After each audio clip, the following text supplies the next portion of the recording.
I'm so glad to join my longtime friend, Reverend Jesse Jackson, and all of you gathered today in celebrating 25 years of the important work of the Wall Street Project. I'll always be proud to have participated in several of Wall Street Project's economic summits over the years, especially the first. Since then, the Wall Street Project has made important progress in helping to diversify corporate America, expand the circle of opportunity for entrepreneurs from historically underrepresented groups, and promote financial literacy all across our country. But we all know there's much more to be done. As America continues to recover from the pandemic, we all have to work harder together to build a more inclusive economy that truly gives every American a chance to succeed. That means opening new opportunities to access capital, starting businesses and keeping businesses open, creating new jobs in areas vital for our future. Your work at this economic summit will be a key part of those efforts. I'm grateful to all of you and send my best wishes for a productive conference and many, many more years of good work. I say today what I said at the very first anniversary celebration of the Wall Street Project in New York City, that inclusion is the key to growth, and that the best investment strategy is also the best employment strategy. It has been my honor to have worked with the Reverend Jesse Louis Jackson and his supporters throughout the years to advance the goals of the Wall Street Project and to carry the message that there can be no walls on Wall Street. It has been because of Reverend Jackson's commitment, historic commitment, his leadership, his vision, his values, that we can now say that the barriers to marketplace opportunity have indeed been lowered, and in many instances, those barriers have been removed for greater opportunity for all of our citizens. The reality is that today we must continue to do the work to invest in the goals of the Wall Street Project, so that we know that as we go forward on behalf of all of America's citizens, that they too can be shareholders in the American dream. Congratulations on 25 years of keeping the flame alive. My initial involvement with the Wall Street Project took place nearly 25 years ago at the first annual Wall Street Project conference in January 1998. It was an important and long overdue initiative. As I said at the time, I do not doubt that most participants in business and finance have the same aversion to the misuse of human talents that they have to the misuse of capital resources. Thus, efforts such as those at this conference to demonstrate the potential gains from broader approaches to hiring and to the choice of business counterparties seem wholly appropriate. It is good for business, it is good for our society, and it is the right thing to do. This statement certainly holds true today. While there has indeed been some progress toward opening doors and creating more equal opportunity in our society, we all know that much more remains to be done to level the playing field. I commend this organization and Reverend Jackson for your lifetime commitment to the hard work of creating equal access and opportunity for all. Hello, Reverend Jackson, and welcome to all our attendees of the 25th Annual Wall Street Project Economic Summit. You see, Reverend Jackson planted the seed more than 2.5 decades ago on the floor of the New York Stock Exchange for the Wall Street Project. And Reverend, we owe you a debt of gratitude for your leadership, your undying commitment, and your vision.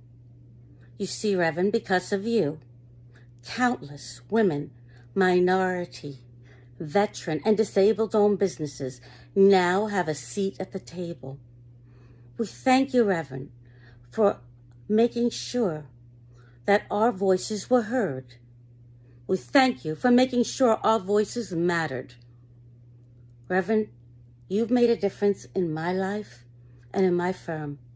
You are my mentor, my friend, my family. On behalf of Tigris Financial Partners, the nation's only disabled and woman-owned broker-dealer, on behalf of Rise Financial Services, the only woman-owned prime broker and financial services firm, together with Siebert Financial Corp, you have our commitment that we stand with you in keeping hope alive.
Good morning and welcome to the Rainbow Push Coalition and Citizenship's Educational Fund's 25th Annual Wall Street Project Economic Summit. My name is Michelle Baldwin and I will be your MC for the second day of our exciting two-day summit. Yesterday, we had a wonderful in-person program. It has been 25 years since the Wall Street Project first challenged corporate America to end the multi-billion-dollar trade deficit with minority vendors and consumers.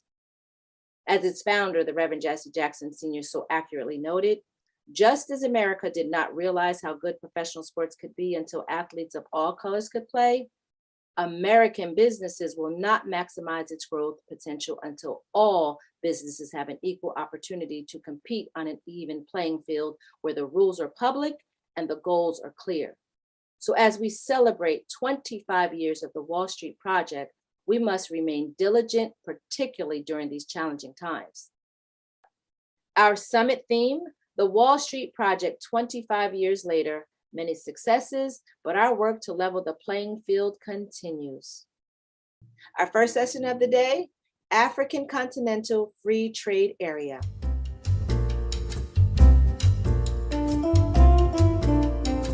Good day, everyone.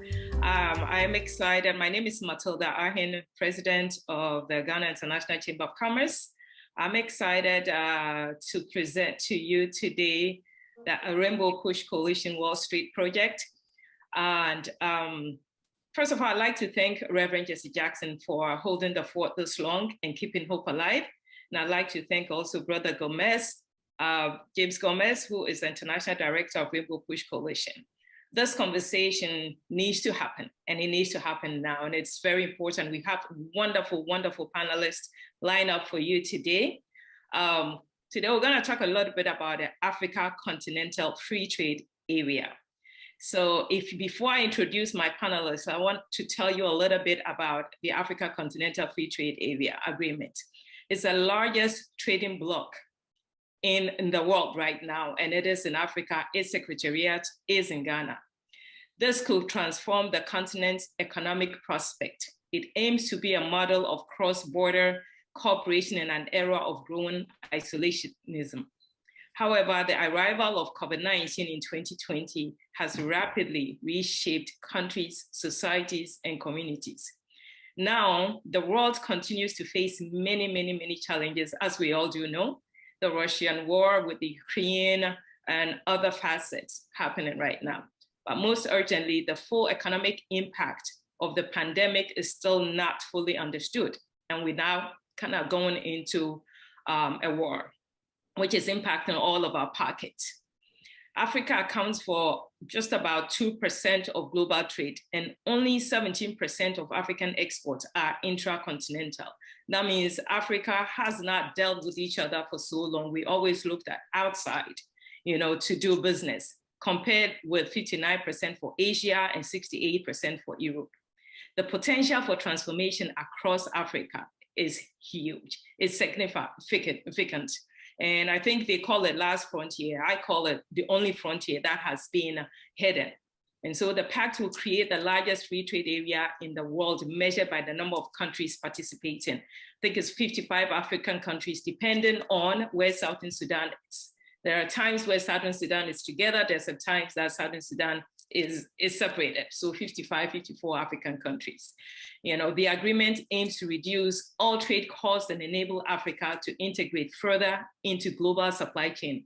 It will eliminate about 90% of tariffs, focus on outstanding non-tariff barriers, and create a single market with free movement of goods and services and persons at some point, because Africa is already talking about one currency, one language. So this is very important. Today, we want to be able to have an understanding of this continental free trade area, what has happened in the COVID time, what we as a people can do, because I think 2017, Africa also came out and created the CIS region that includes all our brothers and sisters across the continent. So we are one. So if something like that is happening in Africa, we need to have a conversation.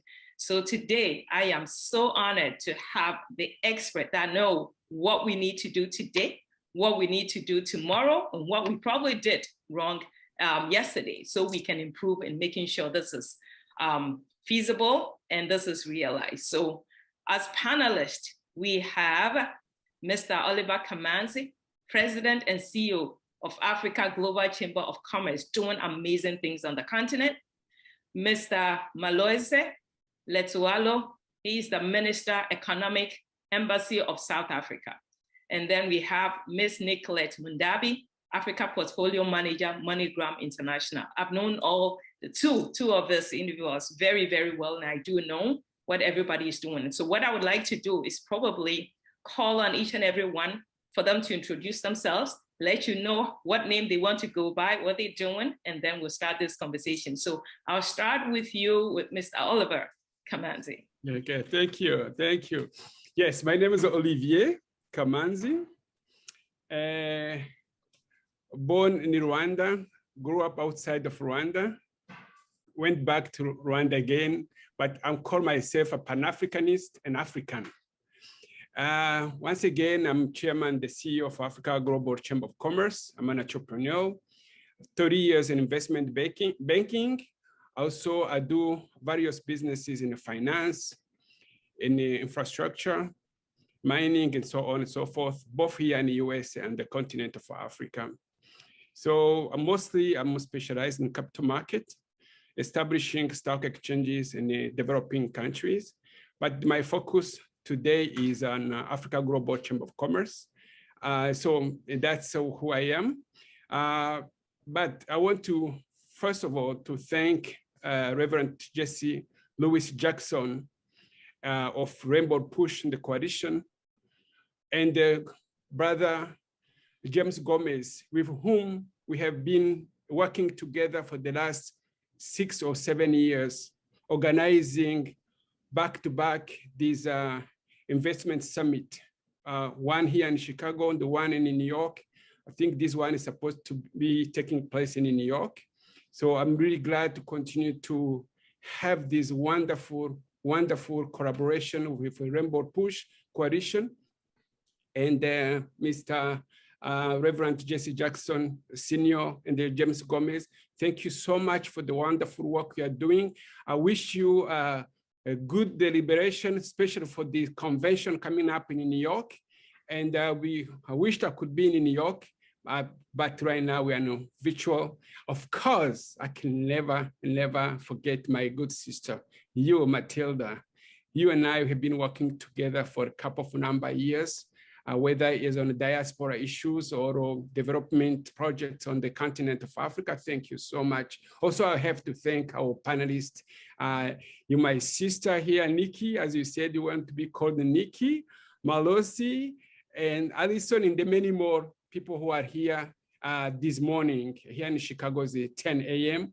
So I really also want to greet everyone who is part of this conversation, the attendees and everyone, wherever you are on the continent of Africa, North America, and everywhere in the world.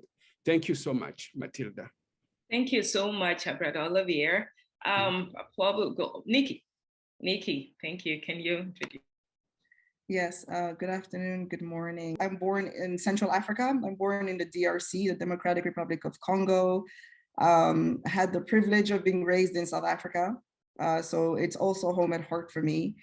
And then after that, my family relocated to the US, and I've had to move around the world to work in different positions, which I'm very grateful for. I currently am the Africa Business Portfolio Manager for the US and Canada at MoneyGram International. So it's literally, I'm sure all of us already know about how much money Africans in the diasporas are sending home every year. And I'm very happy to work for a company that facilitates some of those payments, movement of payments between the continents. I'm very passionate about social impact. I currently sit on the board of Books for Africa alongside Matilda as well. It allows us to serve the continent and help with alleviating literacy and education as well. So these are passions that are very dear to us. I'm sure I can speak for you, Matilda, as well when I say that. And then overall, I just like to say that I like to think of myself as someone who's more of like a social business person. I'm very excited anytime and every time I get to work with businesses that are not only doing business on the continent, but also doing some sort of good, whether it's through their corporate social responsibility policies and implementations, or whether it's just them learning how to better serve the African people and the African market. And I think that pretty much sums up who I am. Thank you. Thank you so much, Nikki. Yes, I really enjoy working with you too. So I think when it comes to Mr. Malosi, I'm sure if it's in South Africa, I'll call you Honorable Malosi. So I'll let you introduce yourself and let us know how we should address you. Thank you. No, thank you very much, Matilda, for this opportunity and for also getting us started. My name is Malosi Letswalo. I'm an official of the Department of Trade, Industry and Competition in South Africa, who has been seconded as the Minister Economic here at the Embassy of South Africa in Washington, DC. So as you may know, we, out of the 50 states. The embassy is responsible for a number of states, although overall we have oversee all the states, but in terms of the states we are responsible for, we include Washington and the surrounding areas. And due to the closure of the consulate general in Chicago, we are also now responsible for that particular area in the US. So in terms of the work I do, is fourfold. The first one is to promote South Africa's exports to the US. But what we have found ourselves working is together in the SADC group. We have worked together to do events that collectively as a region we can promote our exports to the US. We have also worked together under the ambit of the African Union mission to do events together. Similarly, one of the other responsibilities I'm responsible for at the embassy is to promote the US investments into South Africa, to position South Africa as one of the gateways into the continent. And I think I'm being careful when I say South Africa is one of the gateways, because I think with the ACFTA, we are saying that Africa is open for business. So I think there is quite a lot of opportunities for companies to come and enter. The other area of work that I'm responsible for at the embassy include around, as you know, when you do trade, you do investment, obviously increasing trade and investment, there will always be some irritants. There will always be some incentives to incentivize those opportunities. One of those incentives that I work on will be on around trade policy issues to make sure that trade continues. I continue to work on Africa Growth and Opportunity Act and also other policy issues that will affect flow of trade and investment. The other part, which is also one of very interesting one, also given the event today, we have seen a number of South African companies that call upon us wanting to connect with companies in the US, both for business in South Africa or for business in the US or for other parts of the continent, because you'll find that one company in South Africa or even in other parts of the continent, they have the skills, but they may not necessarily have the clout to go out and do whatever they would like to do. So normally they would like to partner with some of the companies in the US. And we are so happy that today the issue of the sixth region of Africa has also been brought in. So we very much look forward to these discussions. And also, like other panelists, would like to congratulate Reverend Jackson and thank for this invite and also for this event we are having today. Also Brother James for all the coordination which has been done. But most importantly, congratulations on the 25th anniversary of the Wall Street Economic Project Summit. We really congratulate, because all the issues around inequality, poverty, and unemployment are addressed via this summit. So we thank you and look forward to the discussion. Thank you, Martin. Thank you so much. And I guess from my end, I probably will call you Brother Olivier and Brother Malosi. I guess, and Nikki, yeah. I think it's in order here. I'm really excited. I think the wealth of the panelists just speaks volume in terms of what we can accomplish today. So I will start with Brother Malosi, since you are trade, and then also focusing on foreign direct investment. What can we expect from the Africa Continental Free Treaty? There are a lot of naysayers. I want to know, what can we expect from that? I think the first one, I think you have already summarized, which is a very, very important. That is, the Africa Continental Free Trade Area will create one of the largest trading blocs in the world.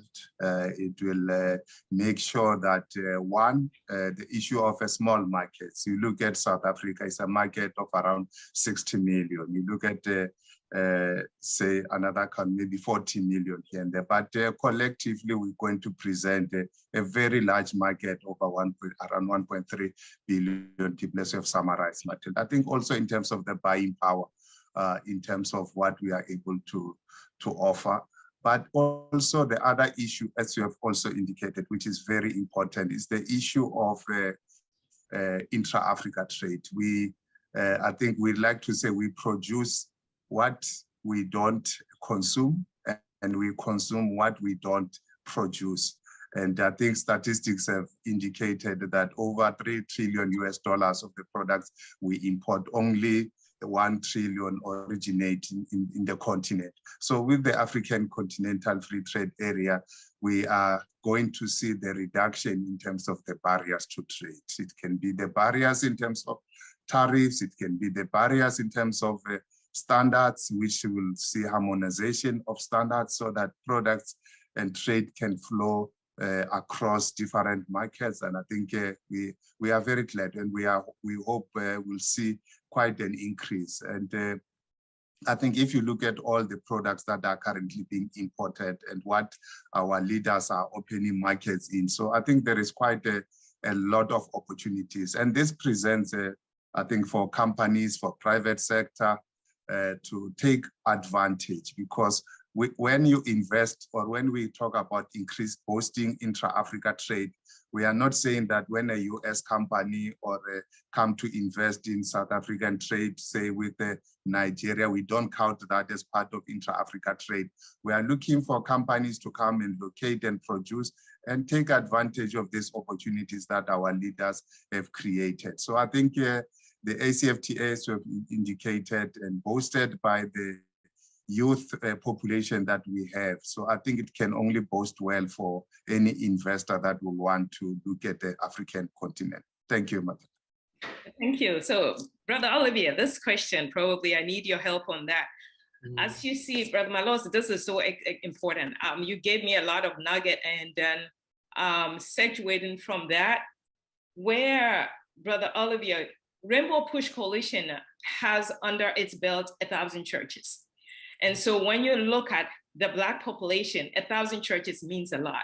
1,000 households, 1,000 businesses, it could be. And so these are institutions under Rainbow Push Coalition. Brother Olivier has been doing a lot by taking a lot of powerful people across the continent and having this conversation and letting them see the opportunities over there. What can our brothers and sisters or businesses within the RPC or other organizations work with Africa on to make sure the Africa Continental Free Trade Area Agreement is something that becomes successful not only for Africans, but for Africans globally, the historical diasporans and the current diasporan alike? That's Brother Olivier, you probably have the best answer for that. Thank you so much. Once again, I congratulate you for the powerful introduction, giving a background of EFCFTA to our audience. You are right. The success of EFCFTA will depend on a strong and the powerful engagement for Africans and the continent, the African in diaspora. If we don't get engaged, participate, contribute to this piece of agreement, and then we don't see how how the success will be, especially for the implementation. So you are right. So when in 2014, I believe 2014, when Reverend Jesse Jackson, the Rainbow Push, really gave us an opportunity, we African diaspora, to use this platform to connect African American and all remaining African diaspora to work together. That's the essence of this platform what we are discussing today. So we are coming together. Since we have been really working together since 2014 up to today, as you know, the implementation of our AFCFTA was in 2021, was supposed to be in 2020, and then came into implementation in January 2021. Since then, Africa Global Chamber of Commerce has been engaged into a promotion and raising awareness about this Africa Continental Free Trade Area. That's the what we need to do, because some of our brothers and sisters are not even aware about it, right? That's what we are doing right now. We need to raise awareness first, right? We are talking about 100 churches across the US, right? So many of them don't even know that peace exists. So we need to really have education, right? Create this a platform like this Africa Global Chamber of Commerce. What we are doing is we offer a platform of discussions, of doing business together, inviting business people, in non-business people, to engage them. So one of the things you just mentioned was to take a trip on the continent of Africa to Ghana and Accra. As you know, DFCFTA Secretariat is in Accra, Ghana. So what we did, in addition of going just for a cultural, what we call a cultural trip, visit, first time, many of them, we had 170 African-American and the Afro-Latino, Afro-Caribbean, and also African immigrant traveled in December 2nd through December 12th, just to have a first, let's say, first time just to go to visit, to connect with the motherland, right? What we did was like naming ceremony, just cultural thing. Just connect at the first level, naming ceremony. Second, some of them became chiefs. They have been named the chiefs for the region. And also we had some, now we decided to go into business, right? So that's why we launched what we call a Wakanda City of Return. So within some couple of projects we initiated in Cape Coast, Ghana. As you know, Cape Coast, Ghana is where over 75% slaves were taken to North America. It represents a very significant region where we took those African diaspora just to experience first time, really to connect. That's what we believe in. We believe in, first of all, first step, let's connect, and then we can take the next level for business. There are a couple of initiatives we are taking. Even this coming December, we are going back again, taking back the African-American, Afro-Caribbean, and Afro-Latino, because many times we focus on African-American, but we forget also we have one of the largest diaspora outside of the continent, Brazil, has over 100 million population of Blacks. So we want also to engage them as well. So that's a couple of initiatives we're working on. So we are focused on really doing like a trade missions, organizing small projects in the area of infrastructure, and so on and so forth. As we continue this conversation, then we can go into specifics. Thank you, Matilda. Thank you so much, Brother Olivier.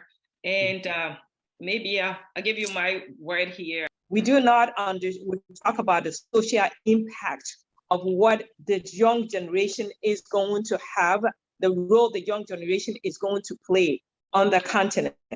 First of all, Africa is trying with us to also have the movement, free movement of people.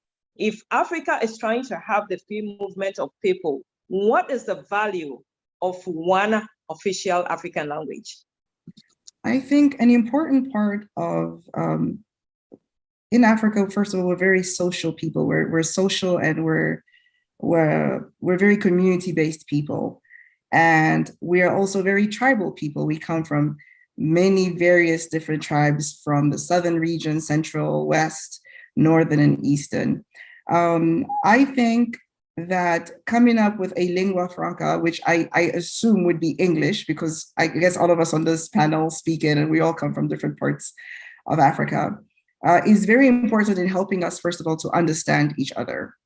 Because even though we are one in Africa, you know, in the spirit of Ubuntu, I am because you are, we are also very diverse people.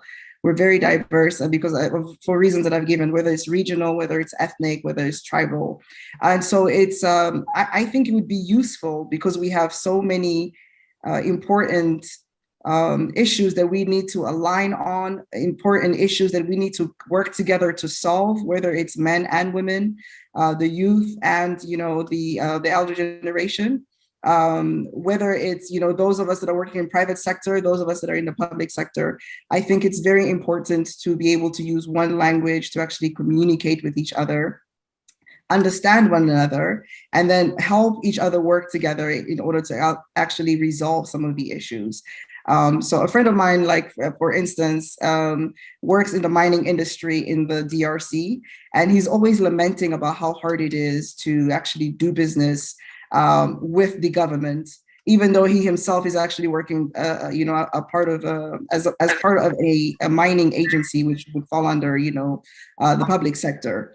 And this has led him to think outside the box and start to think about what are the ways in which we can actually bring investment into the continent, but actually have it focalized and centered, around doing business with the private sector.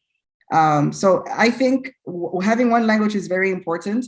We've seen it work in Rwanda, where they've basically changed the national language.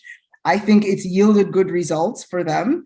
I've spoken to a couple of friends from different countries who have also mentioned their governments also thinking of moving in that direction, adopting English as their main language in order to, make it easier for them to attract investment, make it easy to actually do business within the continent and with one another. So I would say it's very important.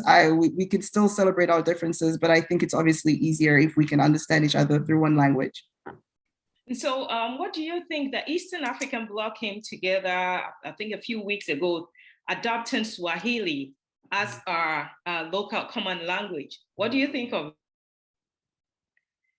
I love Swahili. I think it's actually, not only is it like prevalent in East Africa, it's actually spoken in the eastern part of the DRC as well. So I know in terms of national, it's one of the 4 national languages in the DRC as well. I think it's a beautiful language. I think it would work to actually solidify the bloc regionally.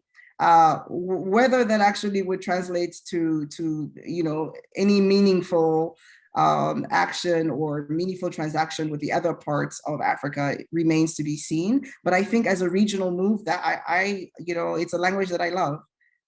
Likewise, with English, I'm Francophone, but I grew up speaking English as a first language because, as I said, I grew up in South Africa, and it's a language that I love to do business in. I'm much more comfortable going around the world speaking that language whenever I have to work, or even whenever I'm actually handling social activities, But I think regionally, we do need those type of identities as well. We do need those things that actually keep us together as a bloc. And for Eastern Africa, for me, it's always been synonymous with Swahili anyways. So I'm not surprised. Matilda, yes. Can I add to what Nikki said? Yes. As you know, Swahili is spoken by over 200 million people on the continent. So I think it's the most spoken language. I think also it's one of official languages of African Union, right? Mm. So he was pushed back. If you remember the time of Gaddafi was being pushed to become an African language. The discussions have been going on within the African Union to adopt Swahili as an African language. As I can tell you, last year, we in diaspora, our group in diaspora, we have over 40 or 50 chapters around the world. We have already adopted Swahili as our official language in diaspora. Right? Every Saturday we have a teaching class of Swahili. If people might be interested, we can share information. People are really being in diaspora, communicating in Swahili already. Yes, I see that because last week I had some program, and one university in the US is looking to offer Swahili currently. So then I'll go to Brother Malosi. What do you think? Should Swahili be an official African language instead of English? Because China has their official language. They don't use any other language but their language. What do you think? Would that work in Africa? I think I really enjoyed the response that Nikki and Olivier has provided. Largely a trade person focused on trade investment. I've not focused on languages and how that will impact on transactions increase, but I think like other panelists have said, I think it will really take us forward, because I think if you look at from the Abuja Treaty, which was talking about integration in the continent around how it will go about, I think it is envisaged that at some point we'll move towards a single market and so on. So I think anything that pushes us in that direction probably bodes well for the continent, bodes well for us to communicate, because I understand now most of us in the continent, we are learning Mandarins is because we want to do business with the Chinese. So I think with Swahili, it will mean we'll need to do more business with ourselves. So I would say, without having much information on how language is influenced, but I would say it will do us good to have that language, because it also issues of inclusive in terms of trade exhibition. Sometimes from South Africa, we have entrepreneurs that are very good in what they do, but they cannot speak English. And when they go for exhibitions, they're expected to speak English, they're expected to have interpreters, and some of the business transactions are confidential. So I think if it can be languages that everyone can speak in the continent, it will encourage all our entrepreneurs to speak with one another and increase trade, increase investment, increase people-to-people interactions. Thank you. Yeah, thank you so much. So then I'll stick with you. Don't go anywhere. The next question is for you. When you look at COVID-19, when it hit Africa, when you look at total Africa, we were hit the least in terms of the COVID number, the cases and everything as that happened. But when you look at economically, we were impacted the most. What did we do right? So we were hit the least, and what are we still kind of need to improve on so that economic impact will not go through, go down the history as worst epidemic or pandemic that hit the African continent?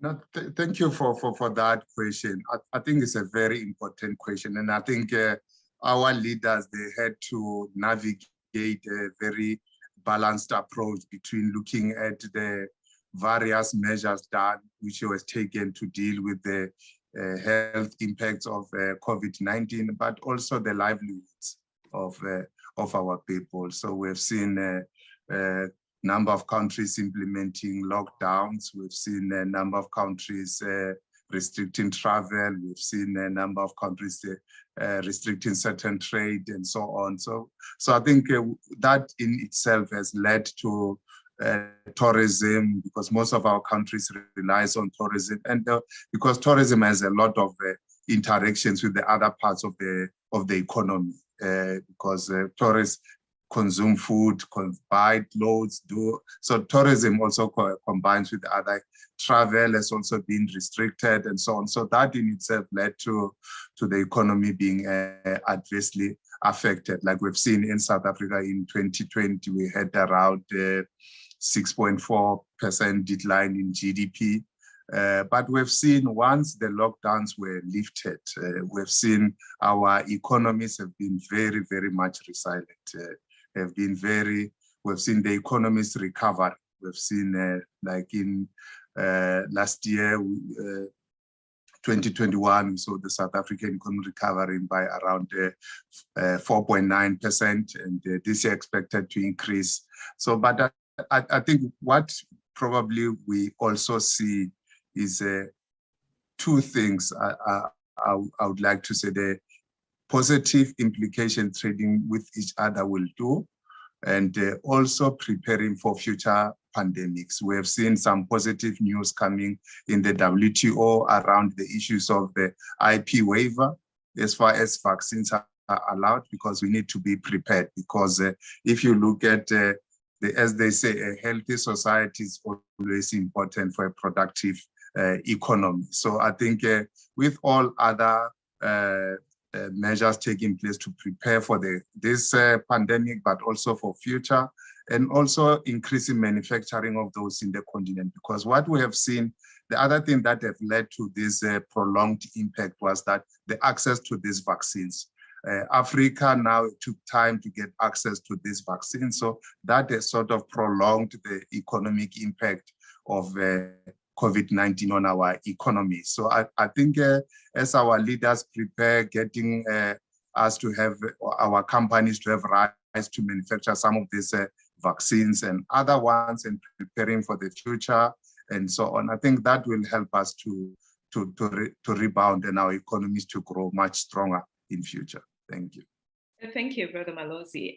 Nikki, we're talking about the economic impact, social impact, Yeah, I kind of like your company, but I have to talk to you about MoneyGram. I think that the diaspora spends about, if you can give us the numbers of how much money diaspora sent to the continent, whatever number you know, I don't know which year.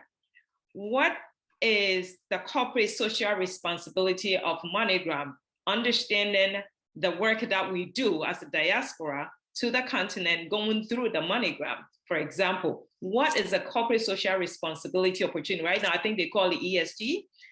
What is MoneyGram doing to also, I call it thanking back the community that supports it the most? That's a very good question, Matilda. So pre-pandemic, I think we were roughly at almost $50 billion being sent from the diaspora to the continent. I think after the pandemic, most countries still grew year on year, except Nigeria, which went down by like, I think it was like 20% or something. I think it went from like 22 to about $17 billion after, for the fallout from the pandemic. MoneyGram has programs it supports. One of them is actually Books for Africa, which I was very happy to find out. So there's been a relationship there where they've been funding containers. One of the last containers they actually did was for Ghana. I had to submit some comments for that. And right now for the year 2022, they're actually focusing on workforce development and skills development. So they're working with an organization in Kenya for this year to help give back. Is it to the extent that Africans are actually sending, to the proportion that we're actually sending? No, I think more can always be done, and this is not only aimed at MoneyGram. I think more can always be done. But I do like that global firms who are doing business all over the world, I believe, should have a hand in social corporate social responsibility in those regions, especially when that it costs about, I think I read an article that said something like Nigerians sent $17 billion to Nigeria, but it cost Nigerians something like $2.4 billion to send that money. So a lot of money is actually being made off of Africans. I think it's morally speaking, I think every global firm should take the position of actually helping and contributing to societies where they're actually making the monies from. But yeah, so those are some of the programs that MoneyGram supports. It is active. I checked, and I'm very proud to say that yes, they are supporting very good programs that that can actually help develop the continent in the long term as well. Thank you so much, Nikki. I also love to hear that. That's why I put you on the spot for that. Brother Olivier, I think this question could be for everybody. Mm-hmm. We are talking to our brothers and sisters and encouraging them to come along, because when you look at the US $22 trillion economy, African Americans contribute about $1.3 trillion to that economy. Mm-hmm. African Americans prior to the pandemic were spending about $400 million a year in tourism. Mm-hmm. Alone. That 1.3 trillion, China has promised Africa, they will give Africa, I don't know how many billions of dollars in 10 years. So when you even look at that, how much money African Americans are contributing to the US economy, it trumps what China investment it has in Africa. I do not blame China for having investment in Africa. I would do the same thing if I was the government of China. All the three panelists here, if you had to speak to our brothers and sisters to encourage them the same way like Reverend Jesse Jackson has given us hope for so long, to stick with the rule, to engage in Africa, to work with Africans, to do business on the continent. If continent wins, our brothers and sisters win. All of you, if you had just 1 minute to talk to our brothers and sisters, Nikki, I'm starting with you. What would you tell our brothers and sisters? I think I would probably start again with the spirit of Ubuntu. I am because you are. $1.3 trillion is a lot of money to be pumping into an economy. A small percentage of that could be actually filtered through to Africa and make a huge difference, right? I believe that Africans on the continent, we also need to work on highlighting the benefits of why people should be investing, especially when they're Afro descendants, should be investing back on the continent themselves. I believe we need to also work on removing those trade barriers to make it a little bit easier to do business, especially in the bigger markets. But yes, there is very healthy return on invest on the continent. The culture, the food, there's all these other benefits and add-on that I always say that nobody ever talks about how amazing food is in Africa too. But these are big, pluses as well. But it's good to basically put money where I think is going to make a difference and an impact for a very long time. And infrastructure-wise, I think, especially when I hear of like construction firms that come here, that are Black-owned, that come here on the continent to do work, I think literally your work will stand a testament of time. And just seeing your USD or your physical contributions actually going a long way here to in Africa, I think benefits everybody. And I also believe that it's an opportunity to explore having a second home here. This is where you came from. This is also where you have a right to own, homes, and that could be homes. I mean, you could own a home in terms of running actually a business over here, having add-on in terms of revenues. It doesn't have to be the main, source of income, but I think Africa also has a lot of sectors in which you can put money in and you get good return on investment back. Real estate is one of them. I'd like to see more people talk about, agribusiness, the agribusiness sector here in Africa. We have about 60% of the world's arable land. So that's definitely like an opportunity there as well. Fintech is booming in Africa right now. A lot of that happening in Nigeria, but also like some in Ghana, South Africa, Kenya. These are countries that are contributing right now to, billions and billions of like valuations, but also millions and millions of dollars being raised. That is a very good sector for our brothers and sisters and in the diaspora to think about investing in. Thank you, Nikki. Brother Oliver, Brother Malusi, which one of you? So yeah, okay. For me, I will tell them, which we are already doing. There is a power in unity, right? We need to come together if we want to be powerful. How do we need to empower ourselves? Nobody else will do it unless you do it yourself, right? So it could sound as a slogan, but it has to be translated into reality. What to do then is what my sister said about the benefits. What are benefits? Everybody is looking at the return on my investments. If I'm taking my 1.3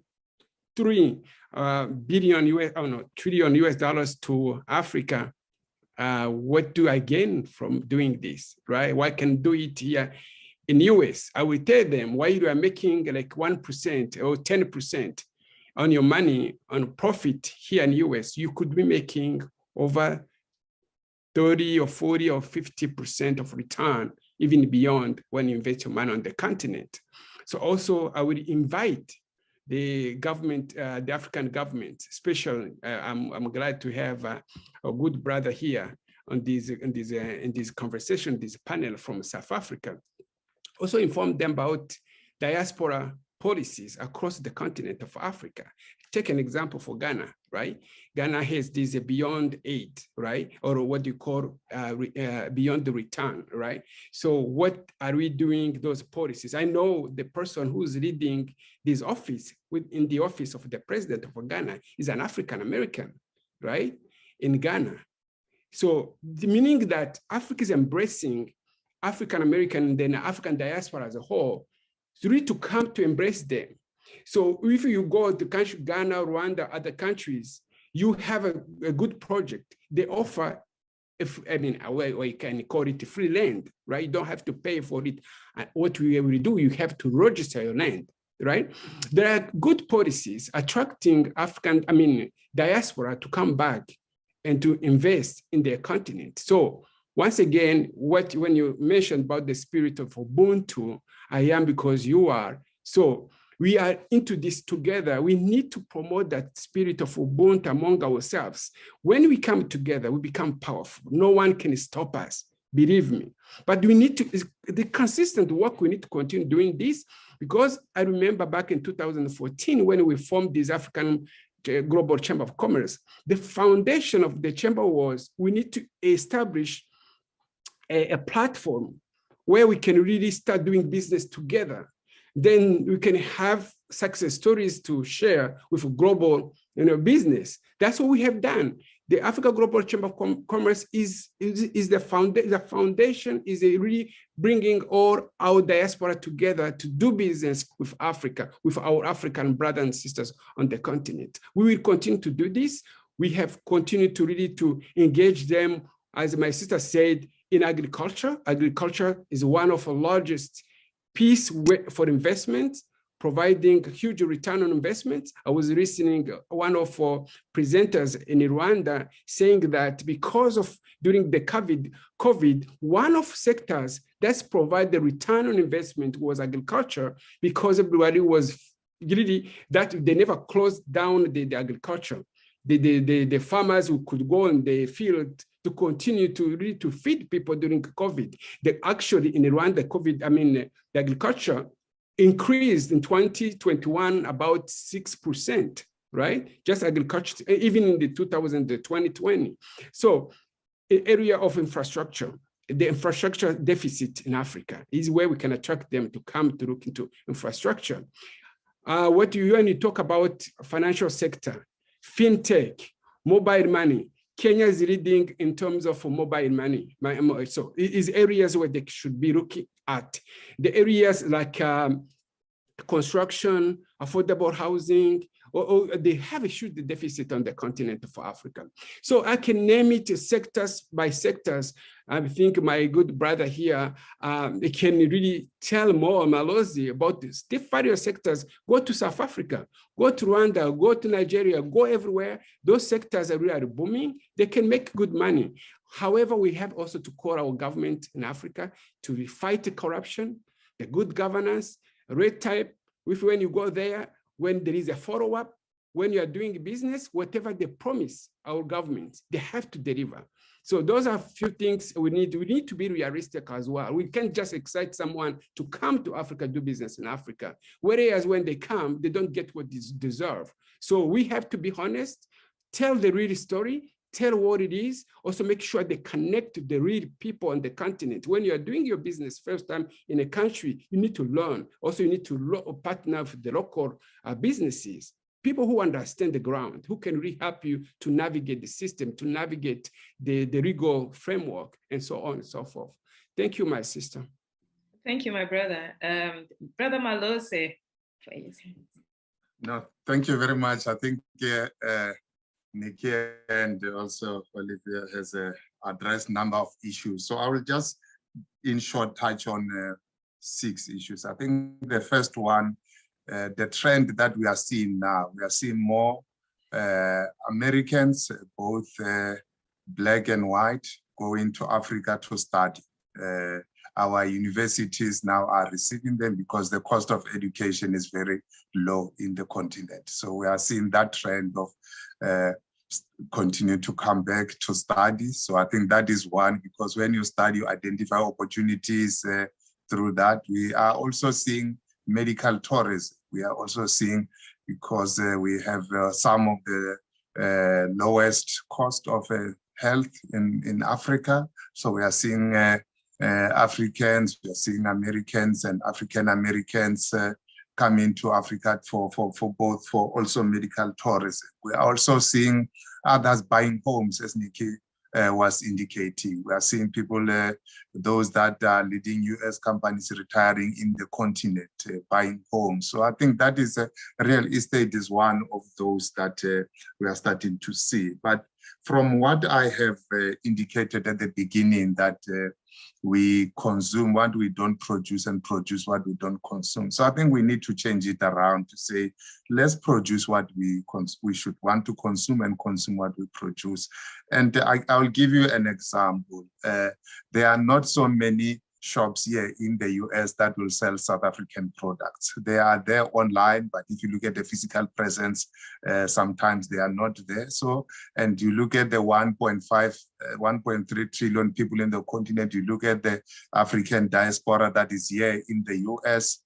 So I think there is also that need of a diaspora also to take those initiatives by coming to us from embassy side, talking to Mr. Kamansi and say, how do we import products from the continent so that we can, because that will have a knock-on effect in terms of production and investment. So I think that is one option whereby from the diaspora side, they can raise their hands, and if they are selling, also making it aware, because there are a number of people that will want to get an African product, but they won't find it. They don't even know where to find it. So I think we need to publicize them, increase awareness of where those products are. And also the other thing I think which is very important is the issues of raising awareness of trade and investment opportunities. I think some of us are those, when we come for trade missions and so on, we tend to target, let's say, large companies. We tend to ignore the sixth region of the continent. We don't engage much with the diaspora in terms of indicating, say, these are the opportunities that are available for trade, for investment from South Africa. If you were to locate, these are the markets you can. So I think one is to increase the kind of collaborations we have, or we should have, with the chambers run by Mr. Kamansi, so that the diaspora can be aware of opportunities in the continent, the specific opportunities in the continent. So I think that is one area that we need to really strengthen very, very, very hard. The other issue is the issue of, just to finish on the issue of investment and trade. And I think, as it has been said, the issue of agro-processing is very important, because as Nick have said, we have 60% of the arable land, and we produce quite good products. I always say when I go home, most of the product I buy on the shelves, they are organic. If it's not organic, then it will be written not organic, but everything else that I consume will be organic. So I would say that we do produce those good products: agro-processing, food, textile, leather, and footwear, the issues of plastic, pharmaceuticals, telecoms, issues of financial services. So there are opportunities in the continent. The other issue I wanted to touch on is the issue of skills development. I think as I interact with a number of US companies or companies here in the US, more likely you are likely to meet other Africans representing those companies. So meaning that Africans that are here in the US are highly capacitated. So I think we just need to find a way on how some of those skills can be shared back home and can be helped to improve the level of skills, because we are now looking at fourth industrial revolution. We are looking at the issues of dealing with the green economy. We are dealing with a lot of issues which require these skills that I tend to think that are available from Africans that are located here in the US. So it's time to consider returning home with those skills to share with our people. And the other thing which I want to indicate is that also making information available around incentives for trade, for investment. I think there are a number of companies, both in the continent and also here in the US, that are not aware of the Africa Growth and Opportunity Act and how it can assist them to produce, but also incentives that we provide for companies that locate in the continent for investment purposes. But what is also important, the US government also have a number of instruments that will assist the diaspora to invest in the continent. We have the US Development Finance Corporation here. There are Millennium Challenge Corporation. There are a number of instruments that can assist the diaspora to also to invest in the continent. So I think Mr. Kamas, the more we increase, and Matilda, this information and make sure that this information is available to those who want to use it, that will be critical. The last component I want to just add is just a day after the Wall Street 25th Wall Street Economic Project Summit, President Ramaphosa will be hosting the 4th South Africa Investment Summit on the 24th of March. So that is another opportunity, because the president, when he started on this journey of attracting $100 billion in 5 years, has indicated that the focus of that investment mobilization is local, both in South Africa, in the continent, and elsewhere in the world. So I think this is one way in which we can mobilize trade, we can mobilize investment. Thank you. Thank you so much. This has been very, very interesting. And I think this really gives us another opportunity to have this discussion maybe in June 19 to 22nd in Chicago, because this conversation needs to be elaborated. That is the information we all do need. And so I would definitely love to bring this interesting conversation to an end. I'd like to first of all thank our panelists. The information you've given, I do know that can build us moving forward. We are global, 2 billion of us moving forward successfully, economically impacted. And I also like to thank the audience for taking the time to wanting to understand how we can all move forward in an Ubuntu fashion. I'd like to thank Brother James Gomez for always making sure that Africa Conversation gets a platform that is needed. And Ms. Allison, thank you so much for helping us moderate and organize all this. And most importantly, Reverend Jesse Jackson for keeping hope alive for us witness Africa as having the largest trading bloc and knowing that the global Black have been invited to the table. So thank you so much. And I look forward to hosting you or moderating another session in June. Thank you. Yeah. Thank you very much. Our next session, the business of sports, followed by an interview with head coach of Grambling University, Hugh Jackson.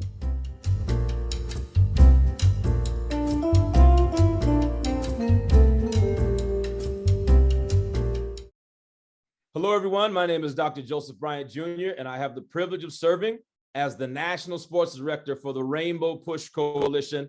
And I'm so grateful to be able to carry the amazing vision of our phenomenal legendary leader, Reverend Jesse Lewis Jackson.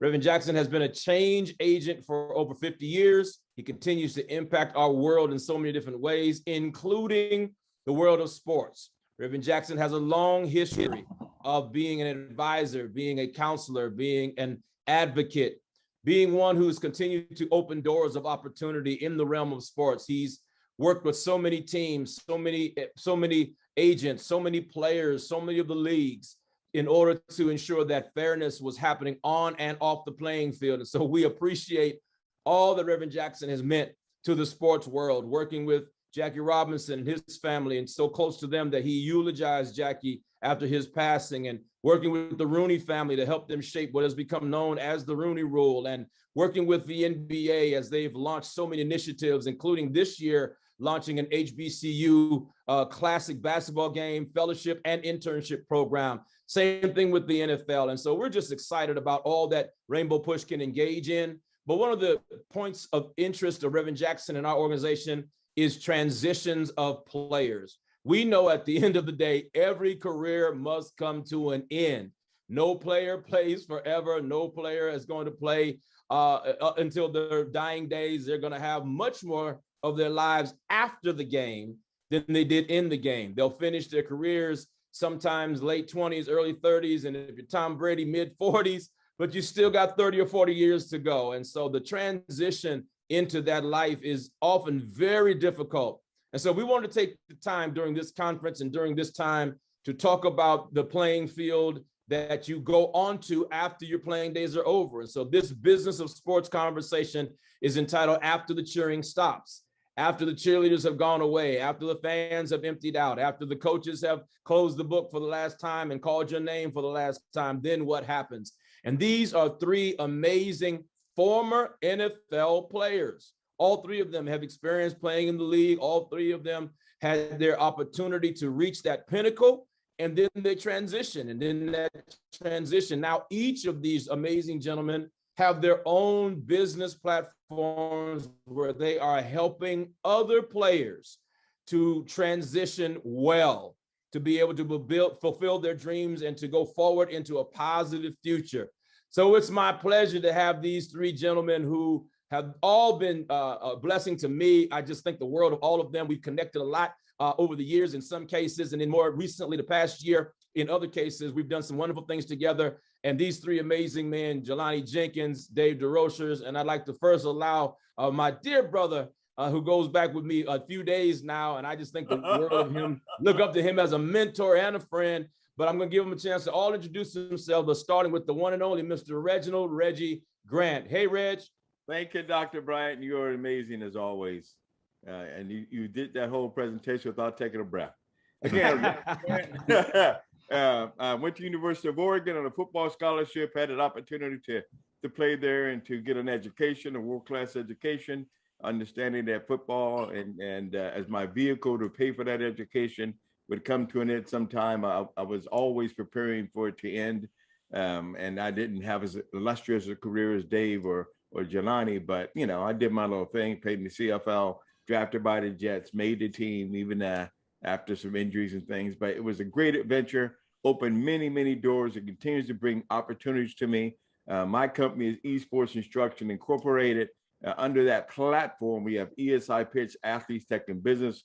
We do Shark Tank type of things, and we help companies to be prepared and be polished to raise capital. And we're working with Jelani on his capital raise as well. So check him out. Seriously, he's got a great deal. We have Athletes in Art, where we have events around the country, and we just did something Super Bowl week and had some phenomenal people through there and some great artists that display their art. We have Athletes in Cannabis that talks about the ecosystem of the cannabis thing. We'll be in New York, New Jersey, May 6th and 7th for a conference and trade show, and it just talks about all the business opportunities. I don't smoke weed, but I am a capitalist. We have like that. NFTs by Athletes is our latest thing. We've been messing around with this and investing money and time and energy. NFTs by Athletes. That's NFTs by Athletes, and that platform is designed to help athletes take advantage of the emerging technology that is here. And you see what the NFL did. You see Tom Brady weighs 170 million before he retired, while he was still active. For his NFT company. He hasn't released anything, but when I saw that, I knew he was preparing for the exit stage left. And again, we help companies to prepare themselves to raise money. We have multiple variety of companies we're working with now that need some capital infusion. Love to have a conversation. You can find me easiest at Reginald Grant. Just Google Reginald Grant. There's 50,000 of them, but I own that space. ReginaldGrant.com. Peace, love, and happiness. I will shut up now. That's my big brother. I'm telling y'all. OG. Reggie's all of our mentor, man. No question. Dave, tell us about your career and tell us a little bit about what you're doing now. Well, I'll tell you, I enjoy doing these and being alongside guys like Reginald Grant that make me feel like I'm standing still. So I attended San Diego State, so I didn't get this fantastic education, but I had a good time. And I was there on a football scholarship, but I was also really fortunate to be able to letter 1 year in basketball. That's how bad we were back then. But what was really a cool benefit of that is I actually shared the stage with Reverend Jackson. He and Smokey Gaines are good friends, and we went there to support him as he's addressing elementary school age kids. I don't remember exactly what the event was, but I remember it being a full stadium of hundreds, if not maybe 1,000 kids, and being on stage with him and listening to his message. And so that was really neat. After I didn't graduate from San Diego State, but I was drafted by the Seattle Seahawks, and I was there 88 and 89. And then I spent 2 seasons in the World League in Montreal in 91 and 92. And the thing about my transition, it's a little different than athletes today. I met a guy who wanted me to be a project manager for him.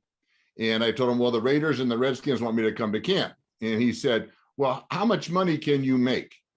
Back then, an average offensive lineman was making $250,000. And when I told him that, he said, you can make that working for me. And I said, I'm good. Let's go to work. You know, today an average offensive lineman is making $2.5 million. It's a little bit harder to step away, and I can see the attraction of young guys today holding on. I'm consulting for an indoor football league team down in San Diego, and there's kids still in their mid, high, late 20s, still hanging on to that dream, and I could see why. There's still that goal, the objective of trying to make it because the money is so great now. But since then, I went on to a 20-year career in financial planning, and Due to life and circumstances, I sold that business. Being a male, the circumstance being divorce. And then that's when a real transition went on for me. And that didn't transition well at that time. Today, I'm actually launching. I am the founder and CEO of the First and Goal Project, which is a nonprofit program that provides education, certification, and training in jobs for job placement in the areas of manufacturing and career and project management. And the whole idea between the First and Goal Project, as all of us know that played football, is that when a team attains the position of first and goal, their chance of success or winning is 98%. Yet when you start on your own 10 line, your chance of success or scoring is less than 10%. So how do you get in a position to be a first and goal? Well, it takes hard work. It takes coaching. It takes a game plan and then execution of that game plan. And so that's what the First and Goal Project provides all of our individuals, is that game plan and education, mentoring, coaching, and getting them in a position to be in a chance to succeed. And then we have another arm, which is called Employers, which brings America's employers to America's employees, and we get them jobs. Once they go through our program, then they are able to get jobs. We did a soft launch, and we did some reaching out to just former NFL players through my friend Brad Leggett and the Pro Players Elite Network. So most of you are going to be familiar with him and the great works that he's done. And we had 60 guys click through. We had 17 NFL players engage into this soft launch of a platform. And I will tell you, I was amazed to hear guys share how they're lost and how the conversation we had bringing them some hope was the best. One of the players, and I don't want to divulge names, but said, "This is the best conversation I've had in a year." Do you know how great that made us feel? And it was like, okay, this needs to be a thing. And so we are putting everything together. Everything is being filed and as we speak, launched. But the firstandgoalproject.com and then employers.com, the landing pages, one is up and one's being developed. So we're in the infantile stages of something that's going to be great. And it's all about purpose and helping our brothers in transition. And then we're working with veterans. And then we have a whole team that's helping with folks that are incarcerated and giving them a leg up and giving them a future to break that loop, that cycle of being back to being incarcerated. Dave, that's all awesome, man. I appreciate everything that you're doing. And we'll talk a little bit more about some of the specific work that you have planned ahead in a minute. But I want to hear from Jelani. Jelani, not only is he on this panel and he's a retired player and he's an entrepreneur, he was recognized by Forbes magazine. And so there's a little bit of clout that he brings to the table today. And we just give him his props for being a 30 under 30 and being recognized for what he's created. So Jelani, it's good to have you, man. Tell us a little bit about the playing days and what you're doing now. Yeah. Thanks for having me. So I'm Jelani Jenkins, played 5 years in the NFL, got drafted 2013. Before that, I'm a Gator, was University of Florida, got drafted in 2013 to the Dolphins, played there 4 years. Injuries, kind of went to another team, went to the Raiders in Texas my last year. So played 5 years in total. Had a really awesome career, really appreciated my time playing. But ultimately, when I went through that transition, definitely went through my challenges. One of those challenges was really just figuring out who I was, figuring out how to manage my day. One of the things that was really blocking me was I was having trouble. There was a strong sort of ego deep down inside that was having trouble asking for help. And that's one of the main challenges we go through as athletes, is just that feeling of isolation and feeling that sudden loss of support. And so I was in an isolating environment, figuring out who I was, and ultimately went through a really, really tough time of just not knowing how to manage myself. And so ultimately, getting out of that challenging time, I had to seek help. I sought out a mentor. He got me connected with Tony Robbins, and went through a whole kind of transformation internally, went through my own self-discovery path, got into meditation, got into a couple of different practices, was able to really find purpose in helping athletes and serve athletes who are going through their challenge beyond the game. So I created my own course called the Athlete Purpose Playbook, which really helps athletes find passion, purpose, and fulfillment beyond the game. took a couple of athletes through that process, and ultimately it led me to want to surround myself with other coaches and experts who are able to cover areas that I'm not able to cover in terms of that athlete transition. It's kind of the idea of postseason. So now I have an app called Postseason that helps athletes through their transition out. And we offer online courses. We partner with different coaches, experts to create those courses. We have like virtual workshops, but then we're also like community-based. So we're educational, but we match athletes depending on their interests, their challenges. They go through the coursework together. It's gamified. So the more they get involved in the platform, the more their ranking grows in the platform, and that unlocks different opportunities like monetization opportunities, a mentorship program that we're rolling out early next year. So it's very exciting. As Dr. Joe said, we got featured on Forbes last year, and you know the momentum has just been skyrocketing ever since. So got Reggie over here as the OG, helping to advise and mentor, and it's just been an awesome process, as well as Dr. Joe. And so yeah, I'm just excited to be here. Jelani, you know, it's great to hear what you're doing now to help your brethren, right? To help the guys in the league that need the services that your platform can provide. Not only because you're the youngest and you're the most recently retired, but talk a little bit about the benefit of you actually being a former player. You know, and I know Reg and Dave can talk to this as well, because, you know, that's such a trusted space, but it's also a very protected space.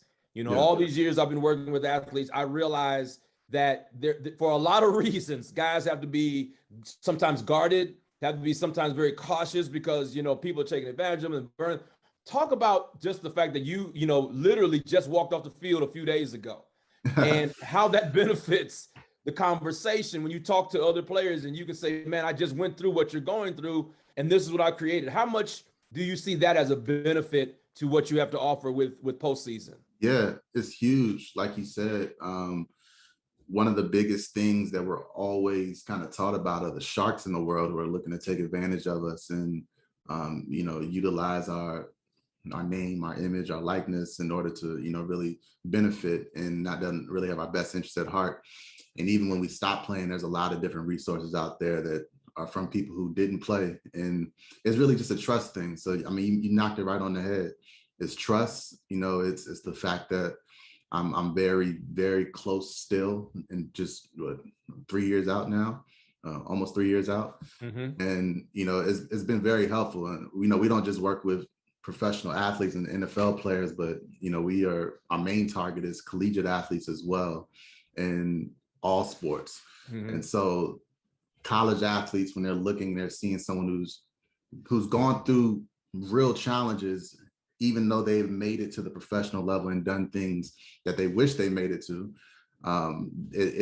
it shows them deep down inside that they're not alone. And so I think the biggest thing is trust. And, you know, it's been incredible to form that through this process. I know we're virtual. And so as people are listening to this conversation, I know they get, you know, a little antsy and they want to start looking up stuff. They want to Google you guys and all of that. So Jelani, instead of them having to Google to find you, especially the app, can you just drop that right quick as we continue the conversation? Yeah. So you can check out our website. It's postseasonapp.com, postseasonapp.com.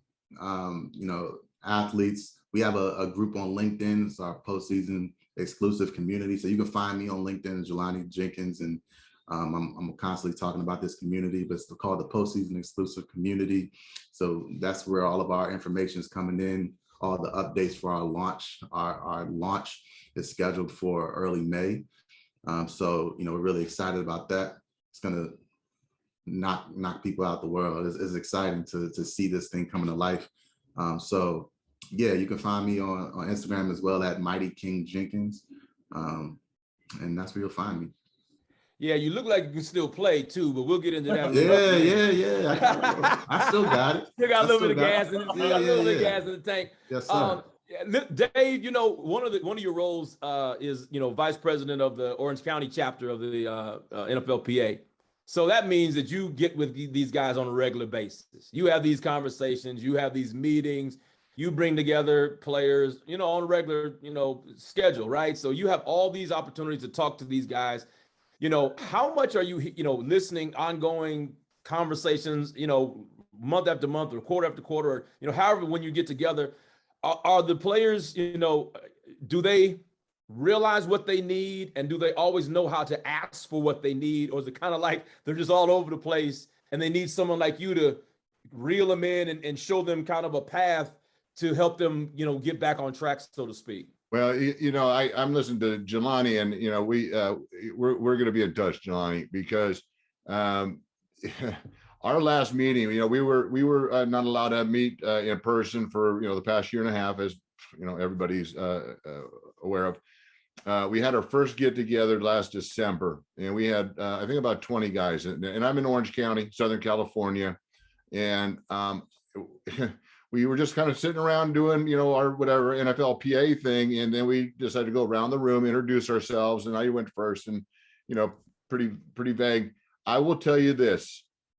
By the time it got to the last guy, it was like an AA meeting. And we had two guys break down in tears. Men, grown men, because of all of these issues and that struggle with the transition, that no longer had that team support, didn't have that coach telling them what to do and how to report. It's there. What people don't realize is that, we go from being on stage and, after the cheers subside, it's like to our real life. And then we, no disrespect for people in this capacity, but, guys that go from that field in that limelight to accepting jobs as an Amazon fulfillment person just to pay the bills. And that's a tough thing for the ego and for all of that. But they don't know where to turn. And the NFL is starting to do a little better, but there's still, it's still kind of a little bit of half measures. And we're having some great discussions with the NFL. They want to help. They just don't know how to. And another point Jelani made is that NFL guys really trust other NFL players.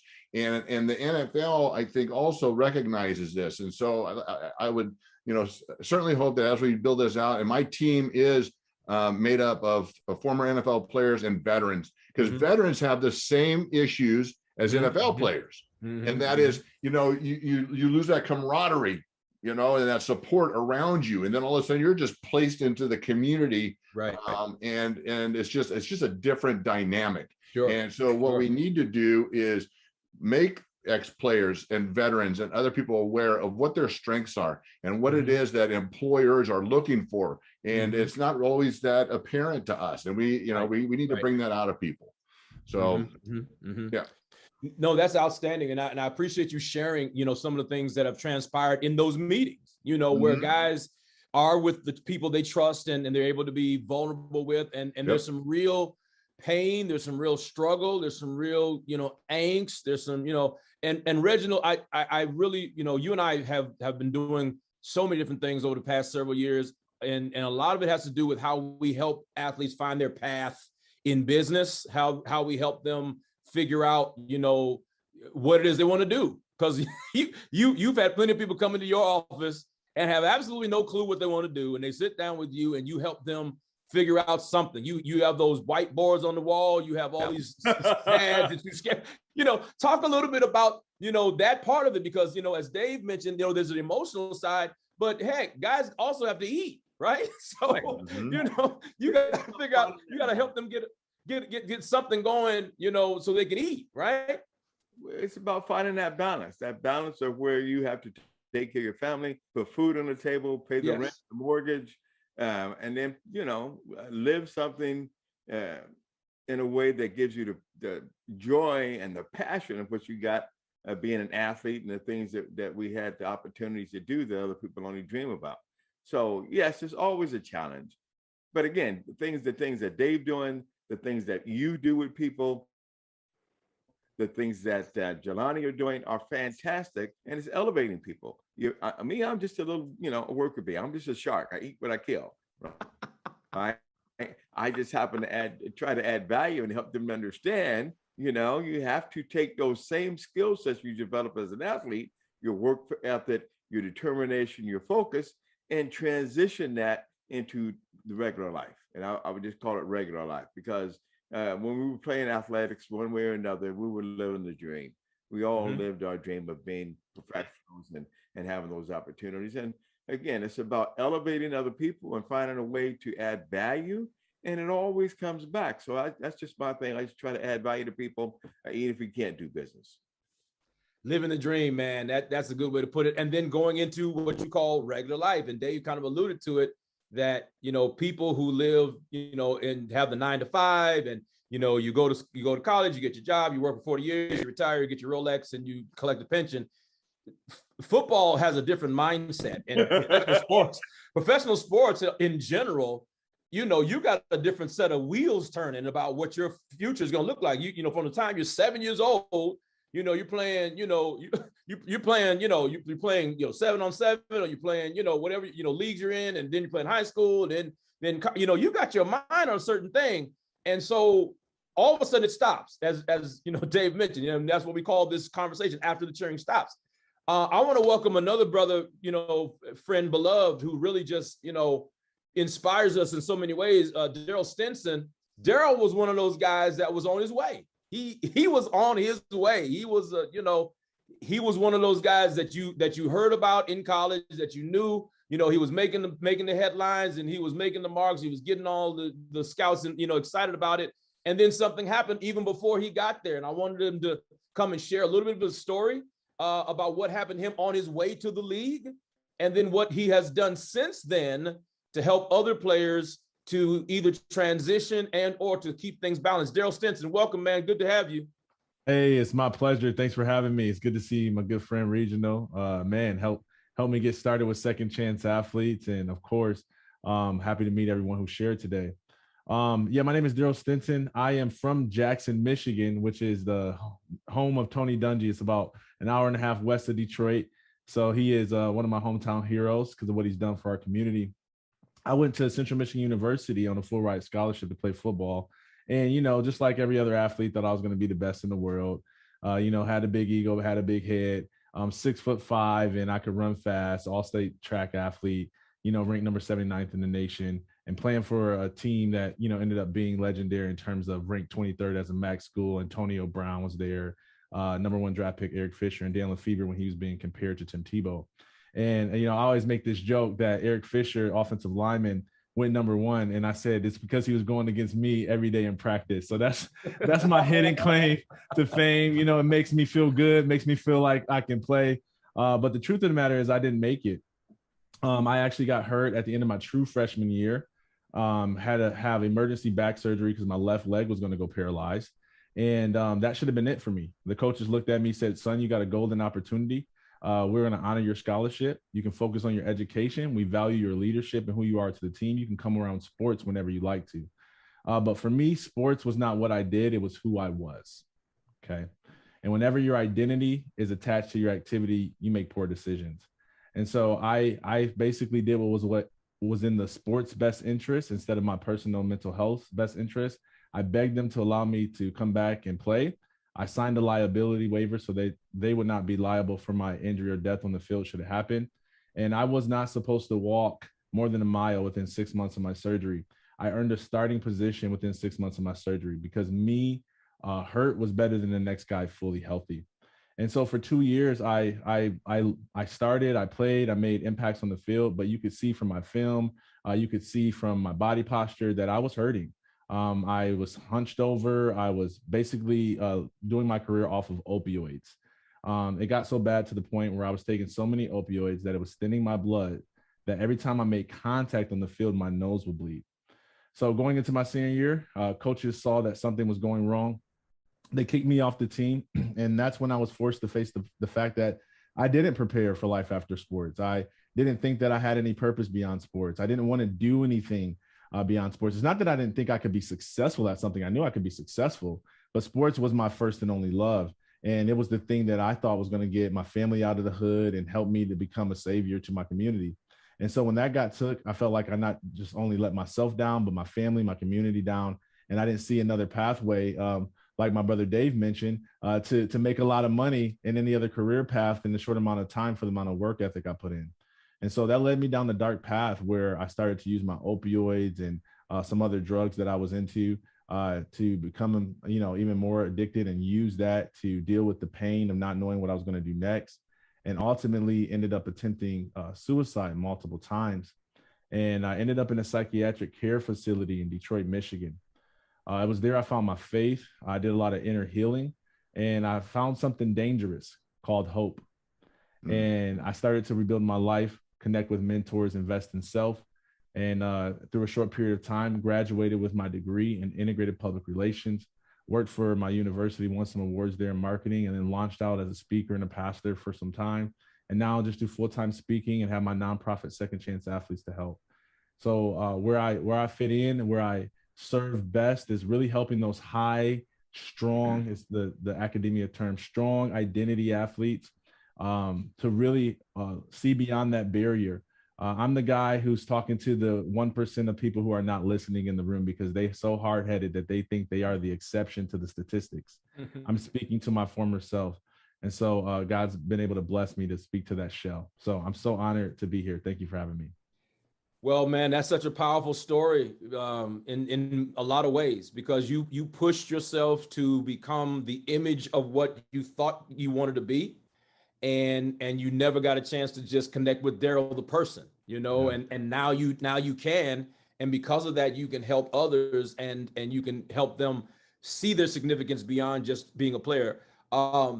Dave, you have a lot of meat in your life story because you've had the ups and the downs as well, and different things. And so the transition isn't just your playing days are over and then it's like, what's next? Sometimes the transition is, okay, I'm not getting a call, I'm not getting a contract, I'm moving to something else. And then life hits, I got transition again, and life hits, I got transition again. And for a lot of athletes, the mindset is so different. Each time something else hits, you don't always know how to respond. Talk a little bit about how you have overcome every time there was a new hurdle for you, because that's part of your story, is that every time something came, you found a way, and now you can help others to avoid some of those same struggles. Yeah, it is. And, Darryl, I'm listening to your story. This is just, I'm glad we're doing this just for us. Whoever's going to watch this, I hope you get something out of it. But, Darryl, I'm glad you're out there. I'm 57 years old, and it took me a minute to be humble enough to share my story. And Dr. Bryant asked me to do so at an event, at the King event for the Super Bowl week. And I shared a story for the first time about my life in a transition. And I talk about, and what's really neat is it has inspired me to actually write my book, Benched. I've been benched twice, and I shared it. I got benched when I was playing BYU, and I was getting my butt kicked for 4 series. And I went to walk in, and coach grabbed me by the collar and said, "Son," he goes, "you're embarrassing me. You're embarrassing your parents up there, and you're embarrassing yourself." Okay. You sit this series out and decide if you want to play. And, and of course I did, and went back out there and got lineman of the game, and went on to have a great career. The same thing happened in my life. I told you I was 20 years. I did financial planning, and it did extremely well. I had my actually own practice. I was #1 in the country for my firms.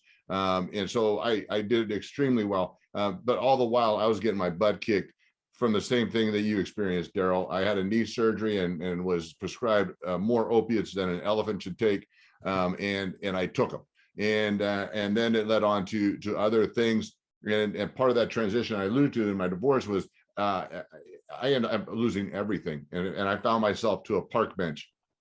And it was as if God was saying to me, "Son, you're embarrassing me, you're embarrassing your parents, and you're embarrassing yourself. And you decide if you want to do this." And, it took that pivot, it took that awakening for me to change my life, because no, I didn't deserve, I wasn't going to be there, and I was going to make a difference. And I think that's a great story, because I think there's a lot of athletes that experience that transition as well. And there's a lot of strides taken to make it okay for us to share that story, that we don't have it all figured out just because we got to the NFL, and that we're going to make mistakes. And it's hard to say, "Hey, I need help." And I think that's the one big phrase is, "I'm a man and I need help." And who better to ask than your brothers, and that's, if we could form that, and we're all doing these great little things, but man, if we could do it united and everyone know it's there, That's why I think this is great, Dr. B, because, you know, I mean, how many guys are going to be listening to this? And let's connect and let's make this a thing where guys feel safe to share that story, but then also be able to talk to us that survived it and then have had success since that. I mean, I sit on boards now, I get asked to do things, and I got asked to go back to San Diego State to throw a spear. And I'm like, are you sure you want, is this the right Dave DeRocher? You know, I don't want to just show up and, you know, they go, oh no, not you, you know, because I still have that impression of myself that I just, you know, I had issues,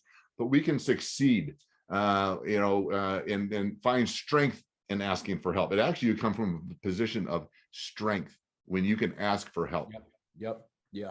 No, that's so powerful, Dave. Reginald, I think when you spend the time now, and I love watching you work, you have a balance. You know what make these guys tick a lot of times. I hear your conversations and I watch you work. Talk a little bit, you know, talk to the athlete watching us right now that needs to know, hey, you can succeed because all the things you talked about just now, you know, whether it be name, image, license, there are so many things out there that allow guys to succeed, but sometimes they do need a coach like you to help them find their way. And so, you know, talk to that guy that needs just a little bit of direction and maybe even a push to know that, hey, you've got something in you. Some of the same stuff that made you great on the field can make you great somewhere else. Well, athletes just aren't open or understand how to go through the wilderness. Each and every one of us that transitions out of sports, whether it's college, whether it's professionally, has to go through your personal wilderness and come to grips with, you know, you're a human being, you're an exceptional human being, or you wouldn't have been able to do what you did, right? I mean, you have the DNA, you have the genetics, but more importantly, you have the work ethic, the determination, the focus, things those are great skills and highly coveted skills in the business industry. And even as entrepreneurs, it's exactly what a Steve Jobs or the guy from Berkshire Hathaway has, or you know, all of these guys that have had a high degree of success. Really, they follow and model the attributes of athletes. Get up and go to work every day. Nobody has to tell me to get up and do my thing. Work till it gets done. Nobody has to tell me to do that. Work out. Nobody had to tell you to work out or go to the weight room and run that 5 miles. So it's just about learning and understanding that you can transition those skill sets into, but again, what I model is regular life, where you have to go out and earn a living in a different way. And again, as Dave said, they make real money now. When I play, we make, you know, peanuts, dust, crumbs. I can live off the interest of the interest, right? So, but again, it's about just understanding that there's a community out here. Dave is a resource. Of course, you are the ultimate resource for that kind of things. Jelani's platform is going to be something that brings many of these things together. And Daryl's a beast, right? And he was going through and talking about his project, and he made it happen. And it's just about doing and just turning that energy into the lane that can allow you to have success and pleasure. Find something you like doing and get rid of those people. It's okay to have haters, right? You have to learn how to say no, and no is okay. I say no more than I say yes. It is what it is. They can love me, they can hate me, but they must respect my work ethic. And that just comes from the upbringing, this athletic training, my parents, and all those things. So just, you know, reach out. And as Dave said, it's okay.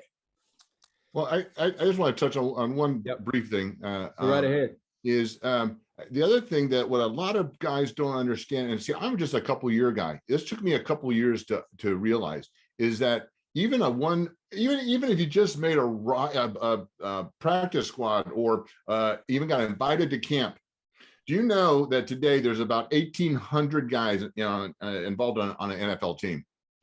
There's around 2,200 billionaires. It's easier to become a billionaire to make an NFL team.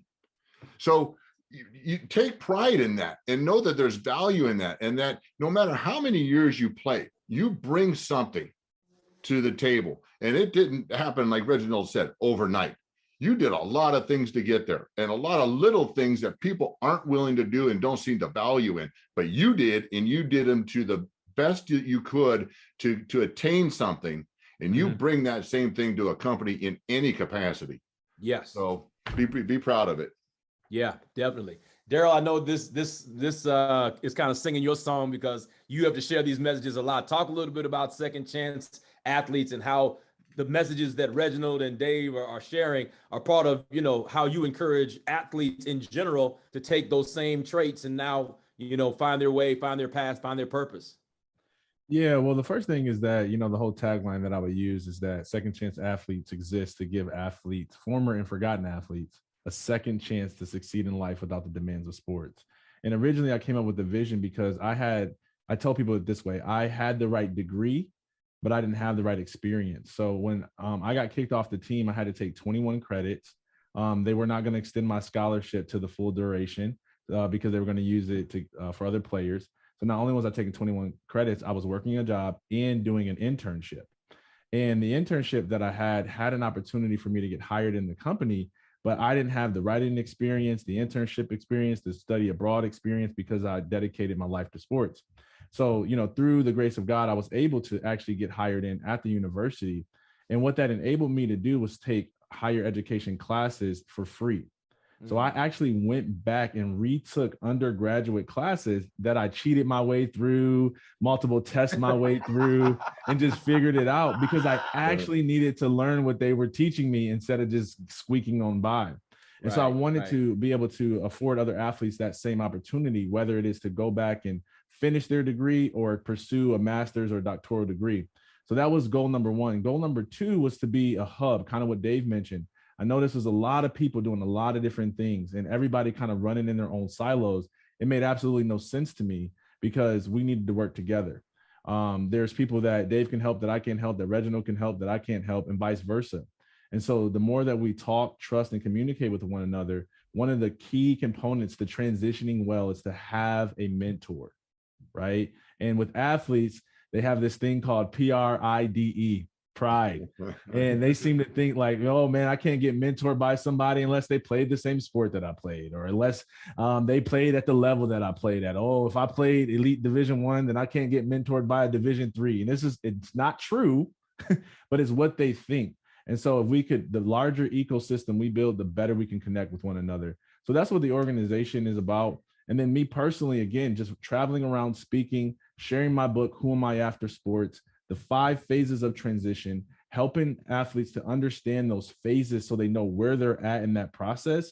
And it's easier for them to navigate this uncharted territory.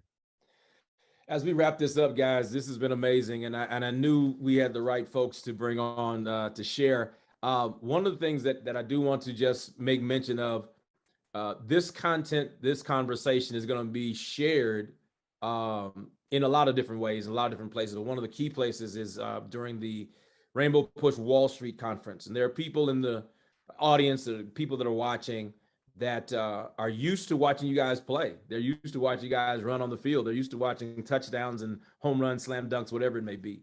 But now they are into, you know, investing into positive things. They want to support, they want to make difference. They want to utilize what they have to benefit the greater good. What is your ask, your pitch, your announcement, your request? What would you say to that person if you had 60 seconds to share with that businessman or that owner or that executive or that Wall Street financial person that wants to know about your business and how they can, you know, benefit you to benefit the greater good? What would that message be? Starting with Reginald. Knowledge, expertise, world-class opportunities know no boundaries.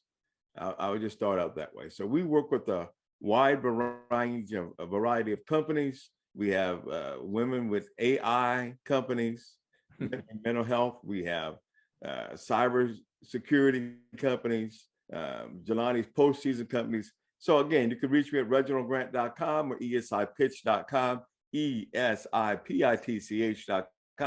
Please check us out. We'll be in Washington, D.C., March 11th and 12th. We have a presentation about a dozen companies from around the country, actually around the world. And we look forward to having a conversation to see how we connect the dots and add some value to your life by making you money, because we are in business. We are capitalists. I'm Reginald Grant. Dave. Well, As I mentioned, I just recently transitioned again from one company in this career space. It was a software company that we developed from a piece of paper, and now I'm just, as I mentioned, in the process of launching. But the First and Goal project, I think, is a great way for people to get involved. It's more on the philanthropic side, where we are looking for people to support and sponsor veterans to go through our program. One of our board members, you guys might know, Tommy Harris, one of the top 100 Bears of all times. We are going to emphasize a lot on those that are incarcerated, to give them a leg up, to once again get them from going back, and letting them know that there are opportunities there. And so there's a number of ways that we can get involved through tax-free donations through our nonprofit to sponsor people through that process. And then, and frankly, we may have a round on the for-profit company, which is employers, which is the job placement. But frankly, we're going to reserve that until it's necessary. Very good. Thanks, Dave. Darryl. Yes, they say in real estate, the most important thing is location, location, location. For me, the most important thing in life is relationship, relationship, relationship. If my story resonates with you and my mission can benefit you, your organization, your community of athletes, I love to share my message. I believe in the power of vulnerability and sharing transparently about what I've been through, but also I wrote a best-selling book that has the 5 phases of transition that I believe every athlete on the face of this planet needs to read. Dr. Bryant's a mentor to me. So is David Meltzer, Heisman Trophy winner. I've got so many people who have endorsed the material that I just want to get in the hands of everybody. So if that is something that resonates with you, let's build a relationship, a relationship, a relationship. Thank you. Gentlemen, this has been so rich, and I'm so grateful. Reginald, Dave, Darryl, Jelani, thank you all so much for taking the time. Thank you all for joining us for this portion of the conference and this experience with the Rainbow Push Coalition, our Wall Street Project 25th anniversary for this year, and for looking again at the wonderful conversation we've had after the cheering stops. These men have been through the ups and downs and have come out smelling like a rose in many cases, where they're able to now tell their story and help others. And so if you want to be a help to them and encouragement to them, you can reach them directly or reach out to me, Pastor Brian, at rainbowpush.org. You can go to our Rainbow Push sports page. Each of them is going to have a small feature there on our sports page as well. And we want to continue to do as Reverend Jackson has advised all of us, and that is keep hope alive. Thanks, everybody. Peace. Hi, my name is James Haddon. I am a managing director at Ramirez & Co. We are a Hispanic-owned investment bank, broker-dealer, and fixed income investment management firm. On behalf of Samuel A. Ramirez Sr., our founder and chairman, and the employees of Ramirez & Company, I want to congratulate the Reverend Jesse L. Jackson and the team at Rainbow Push for the 25th anniversary of the Wall Street Project. The Wall Street Project has been a transformational conference in helping to open up doors for small emerging investment banking firms and asset management companies, to enable these firms to compete on an equal playing field with the larger, more established Wall Street firms. This was definitely not a given, as Wall Street was built on old established relationships. Reverend Jackson was a pioneer in his efforts to bring the leaders of these larger firms to the table and to convince them that opening up their underwriting syndicates and their pension funds to emerging minority firms was indeed good business, but also ethically the right thing to do. The Wall Street Project was the forum that fostered these communications and allowed deals to be made. Over the last 25 years, we've seen these emerging minority firms grow to become established investment banks that are now leading the underwriting syndicates transactions for these large corporations in major cities and states. We are also becoming a part of the roster of investment managers for the pension funds of these corporations and cities and states. I note that Ramirez and Company has just celebrated our 50th anniversary last year, and we have certainly benefited from the efforts of the Wall Street Project. While we need to recognize the successes in opening these doors, we also need to acknowledge that more needs to be done. On a personal note, I have worked in investment banking over 40 years, and I was able to attend the first Wall Street Project conference and subsequently many others. As attending the Wall Street Project as a young banker at Smith Barney and Citigroup, these conferences were a gathering of senior corporate executives and public officials. By attending these conferences, it afforded me the opportunity to make and build relationships with these important leaders. And that benefited my career personally as a banker. And I want to thank Reverend Jackson again for putting that all together. So again, happy 25th anniversary to Reverend Jackson and the Wall Street Project. Hello, this is Michael Turner, Executive Vice President and Senior Advisor at Castle Oak Securities. On behalf of Castle Oak, I want to congratulate Reverend Jackson and the Rainbow Push Coalition on the 25th anniversary of the Wall Street Project. The Wall Street Project, without question, is the forerunner of the whole diversity, equity, and inclusion movement that's taking place in corporate America. We look forward to celebrating all that Rainbow Push does. All the best. Hello, Rainbow Push Coalition, Reverend Jesse Jackson, John Martinko, President of Drexel Hamilton, military veteran owned and operated investment bank. We just want to say thank you for your leadership over the years and our partnership. It wasn't too long ago that you put yourself into harm's way, similar to what we're seeing unravel and unfold in Ukraine and that type of environment terrain that you inserted yourself into to rescue 3 prisoners of war and bring them home to their families. And it's something that we appreciate and we know, and it's that type of spirit and that type of leadership that we will always stand with.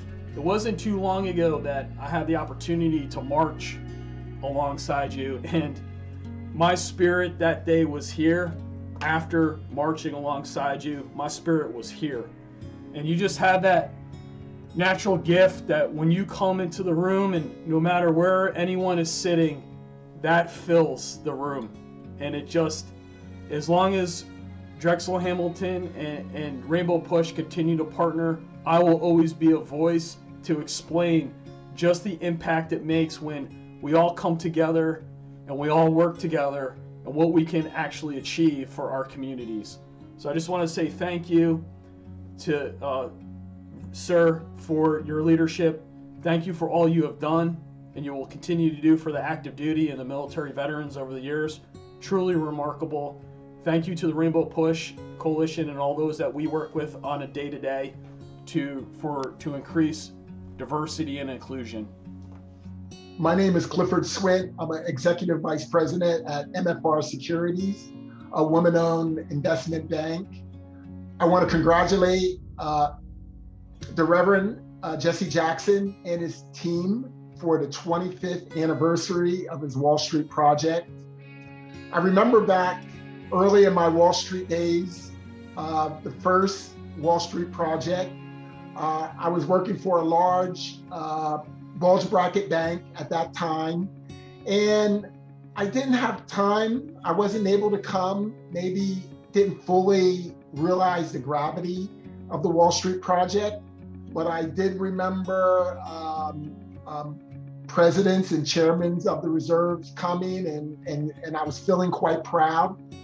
But years later, I found myself working for a diverse-owned bank, and obviously had started being more involved in the organization. And I could say that there's no one in America that has done more to open doors for diverse businesses like ours, like Jesse Jackson and the Wall Street Project.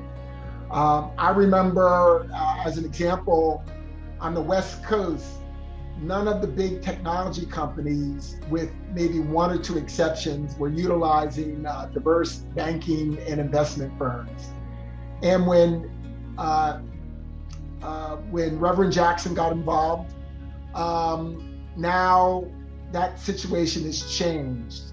If we look at companies like Apple and HP and Intel and so on and so forth, the door is open. That doesn't mean there's a giveaway, a handout. We have to go in, we have to show we bring value, we have to earn it. But again, the door is open. And for that, I again commend Reverend Jackson and the Wall Street Project.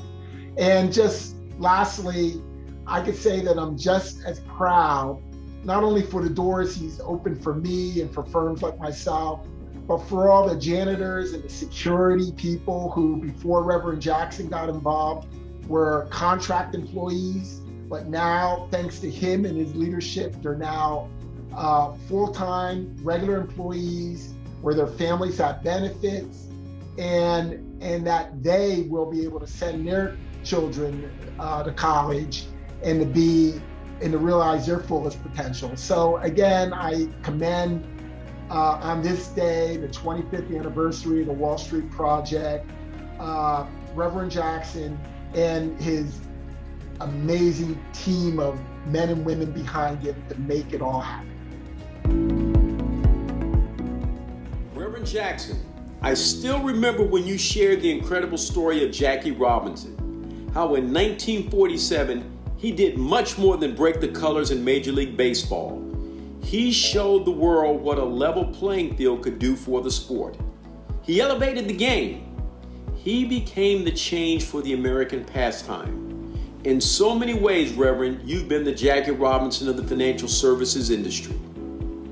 With fearless leadership, unbending commitment, and a bold belief, you empowered women and minorities to take charge. You transformed the landscape for corporate America. We look back at that time when there were no African American, Hispanic, or women-owned firms providing underwriting services for Fortune 500 companies. And then we marvel at the remarkable advancements made in the last 20 years. More and more American companies are increasing their investor base and customer outreach by inclusive thinking.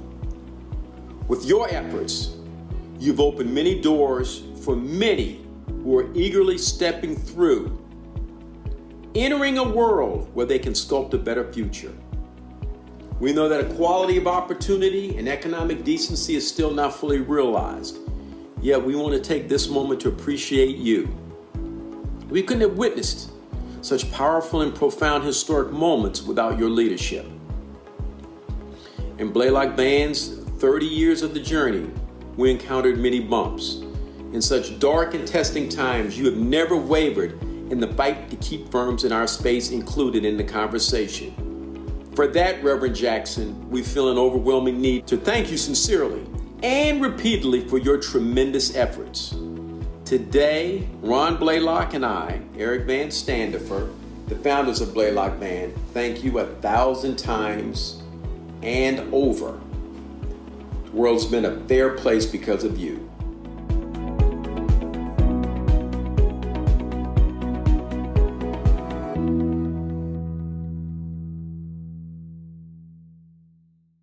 What a privilege it is to be a part of this fantastic event another year as we lift up the business of sports. Our amazing leader, Reverend Jesse Louis Jackson, has for decades fought for equality and for fairness in sports, both on and off the field, on and off the court. He has been so active in ensuring that opportunities come in ownership and management and coaching.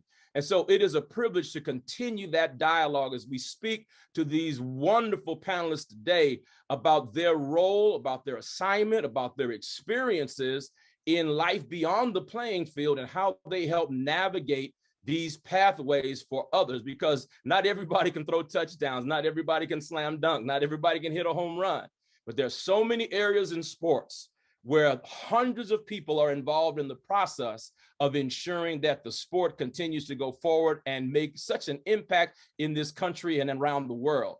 And so here we are talking about the business of sports, and we want to spend a little time today talking about inclusion, especially with women and minorities. We want to make sure that we continue to raise the banner of equality and fairness. And so to share in this moment, we're going to have these amazing speakers. I'm going to let each of them introduce themselves. We want to begin with the amazing attorney that's with us, that's going to give us a little bit of her background, Attorney Jaya Thomas. Please begin by telling us about the wonderful work that you do, and then we'll go around and have each of our speakers introduce themselves. Thank you. So firstly, I just want to say thank you for having me today. Very excited to participate in this conversation. As mentioned, my name is Jaya Thomas. I am a sports and entertainment lawyer. I have been practicing law for about 15 years now, based in Los Angeles, California. I represent entertainers, but I also represent a lot of current and retired professional athletes. In addition to practicing law, I have been an adjunct professor at UCLA for about 6.5 years. And recently, a couple of years ago, I started a company called Diverse Representation. And the goal of this company is to increase the hiring and the exposure of Black agents, attorneys, managers, and publicists in the sports and entertainment industries. One thing that I found throughout my career as a Black woman attorney in the sports space was that a lot of these leagues are dominated by Black players. But when you look at their agents, when you look at their financial advisors, when you look at their lawyers, they're usually white men. And I'm working to change that, to make sure that they're hiring Black folks on their team across the board. Awesome, awesome. It's so wonderful to have you. Thank you so much, Counselor, for that introduction and for your amazing work. We'll get more into diversity representation in a minute. Former NBA player, Billy Thompson is with us. And so, Billy, give us a little bit of your background. Hey, Joseph, I'm so glad to be on it, man. I've been in ministry for over 25 years, senior pastor of Jesus People Proclaim Ministries here in Boca Raton, Florida. I played in the NBA 5 years. I played with the Los Angeles Lakers, won 2 back-to-back championships with Magic and Kareem and the boys. And then I came to the Miami Heat, and we didn't win any championships, but at least we played and we showed up, right? But was there. Then I went overseas and played, and then I came into the ministry, been here 25 years, and along with my wife of 30 years, 5 children, and 7 grandkids, and 1 great grand, so telling my age. But my wife, Cynthia Thompson, and I, we've been doing this. And also I'm on the board of several different organizations. One recently we started was the Alliance of Blacks and Jews, because of the rise of anti-Semitism and racism in the African-American community. So I'm really jumping in. We just started that in 2019. So I'm really looking forward to this call and being on the call. Appreciate it. Thank you so much. Thank you so much. You're doing so many amazing things and having great impact. It's just a blessing to have you. Isaac Jones, former NFL player, and I'm going to tell this for Isaac. You know, we see a lot of quarterbacks that do great things in the league, but, you know, they had to start somewhere. And, you know, Isaac was playing with Drew Brees back in college. And so whatever Drew ended up being is because he learned how to, you know, pass correctly and see how routes are run because of Isaac Jones. Isaac, talk to us a little bit. Give us a little of your background. There you go. I'm unmuted now. That ball had to go somewhere, and I was the recipient of a lot of those passes. But thank you for being here. I'm excited to be a part of such a distinguished panel. It means a lot to be included in this conversation. For the last 15, 16 years, I've been in that wealth management space. So where I've had the opportunity to work with a lot of institutions and professional athletes, kind of really fell upon that indirectly. Having a younger brother who plays as well. We're both fortunate to play in the league, both 4 and 9 years. It presented opportunities to now work with players. 1 turns into 3, 3 turns into 6, so forth and so on. And I currently sit at that intersection, not so much of just wealth management, but really industry and that post-career transition to where now you're the conduit and the inroads to corporations, to agencies, to expand their opportunities beyond just monetization of their skills and abilities. And so from there, we've been able to do a lot of things, stand in the gap in a lot of ways for these athletes, either in the advocacy side or being able to now create ownership opportunities for themselves. And through that educational process, the Lord's really blessed us to get involved with not just Fortune 500 companies, but the right people at the right time to help ensure that we can definitely have a seat at the table and have this conversation, and that can be sustainable moving forward. So thank you for having me.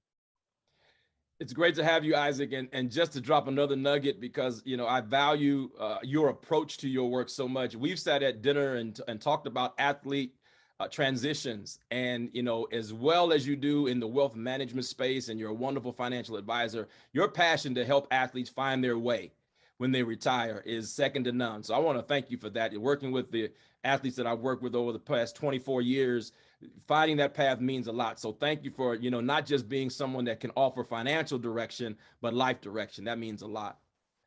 Absolutely. Thank you for having me. Drew Davis actually is young enough to still be playing, and he's active enough. He's fit. I mean, we were together a few months ago in Los Angeles at the NFL Players Association meeting, and a lot of those guys have been retired, 20 years or so, and they don't look like they used to look. Drew, on the other hand, looks like he could still go out there and run about a 4.5 40 and do a little damage on the field. Drew, tell us a little bit about what you're doing these days, and a little bit of your background as well. The key word you said was look. It wasn't actually being able to do it. So thank you for having me. It's a pleasure to be here and be a part of this panel. My name is Drew Davis, originally from Denver, Colorado. Went to play at the University of Oregon for 4 years, had back-to-back Pac-10 championships my last 2 years there, then played in the national championship against Auburn, where we fell a little bit short by 3 points. Ended up majoring in psychology. Was able to get selected with the Atlanta Falcons as a free agent. So I played there for 4 years. Football career ended a little bit early, got into high school coaching. Then I actually got into coaching at Central Florida during their undefeated season back in 2017, 2018. And then from there, got into player development. So the last 4 years, I've been at UCLA as their director of player development, helping our student athletes with things off the field, like resumes, cover letters, internships, community service, girlfriend problems, family problems, all that kind of stuff. And then recently just left that position to be a certified life coach who focuses on career and mental performance. So working on getting into universities and schools, talking to student athletes to help them perform better on and off the field. Amazing, amazing. Great career trajectory, and now having such impact. And so we're grateful to have you here. It's always an honor for me to have, anytime we are able to include Dr. Richard Lapchick in our conversations. Dr. Lapchick is certainly viewed, and appropriately so, as the go-to diversity and inclusion in sports person, institution, organization.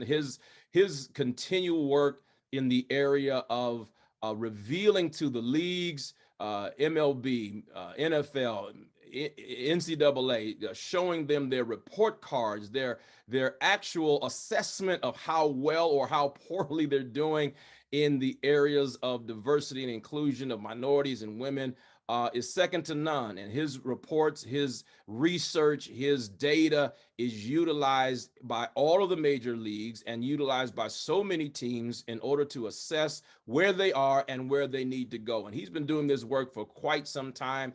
He is highly respected, highly regarded, and he is greatly appreciated. Dr. Lapchick, so wonderful to have you with us. Not only introduce yourself, but give us a little bit of some nuggets of some things that you've been working on here lately, and drop a little bit of the knowledge that you have from your most recent assessments, report cards, however you want to just share with us the climate of diversity and inclusion in sports. Dr. Richard Lapchick.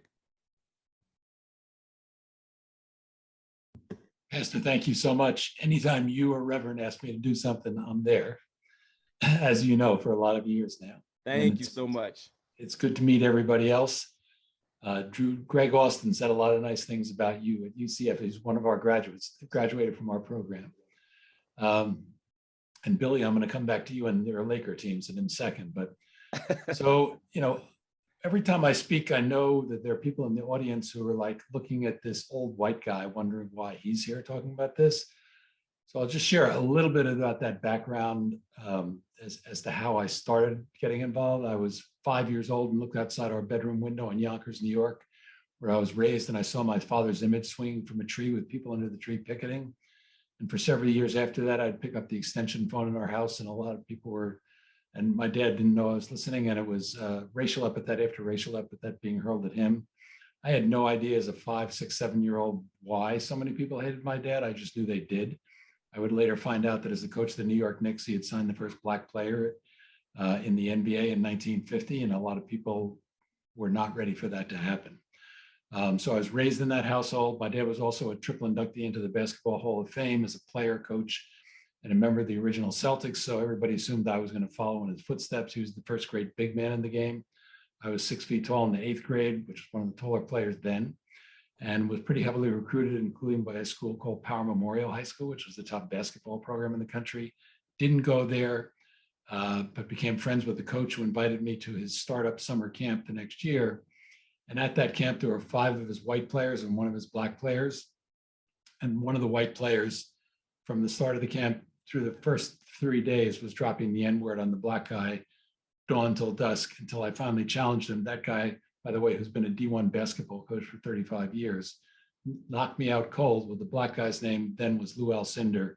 And Kareem and I started a lifelong friendship that is a powerful influence on me today. I was one of his 2 guests when Barack Obama gave him the Presidential Medal of Freedom, spoke when his statue was unveiled at the Staples Center finally.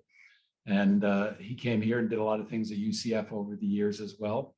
And we've just been wonderful, close friends. But what was important for me, Pastor, as a 15-year-old white kid from a largely white community, is I suddenly had a young urban African-American lens to see what racism was doing to his community and other communities of color. And I decided as a 15-year-old that I was going to spend the rest of my life working in the area of civil rights. I didn't know what that meant then. And it eventually brought me into where I am today, now at the University of Central Florida for the last 20 years, director of something called the Institute for Diversity and Ethics in Sport.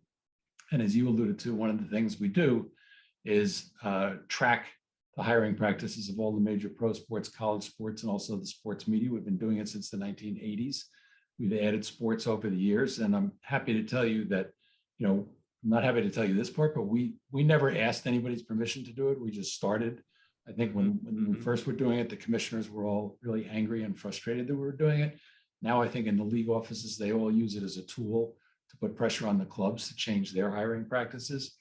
But when we first started, that's the way it was. And suddenly during the racial reckoning after the murder of George Floyd, we've had teams and leagues come to us to ask us to do racial and gender report cards as consultants to give them a baseline of where they are. So I think we have new opportunities here during this period of time to expand our work. And I don't just mean our work, but everybody on the panel.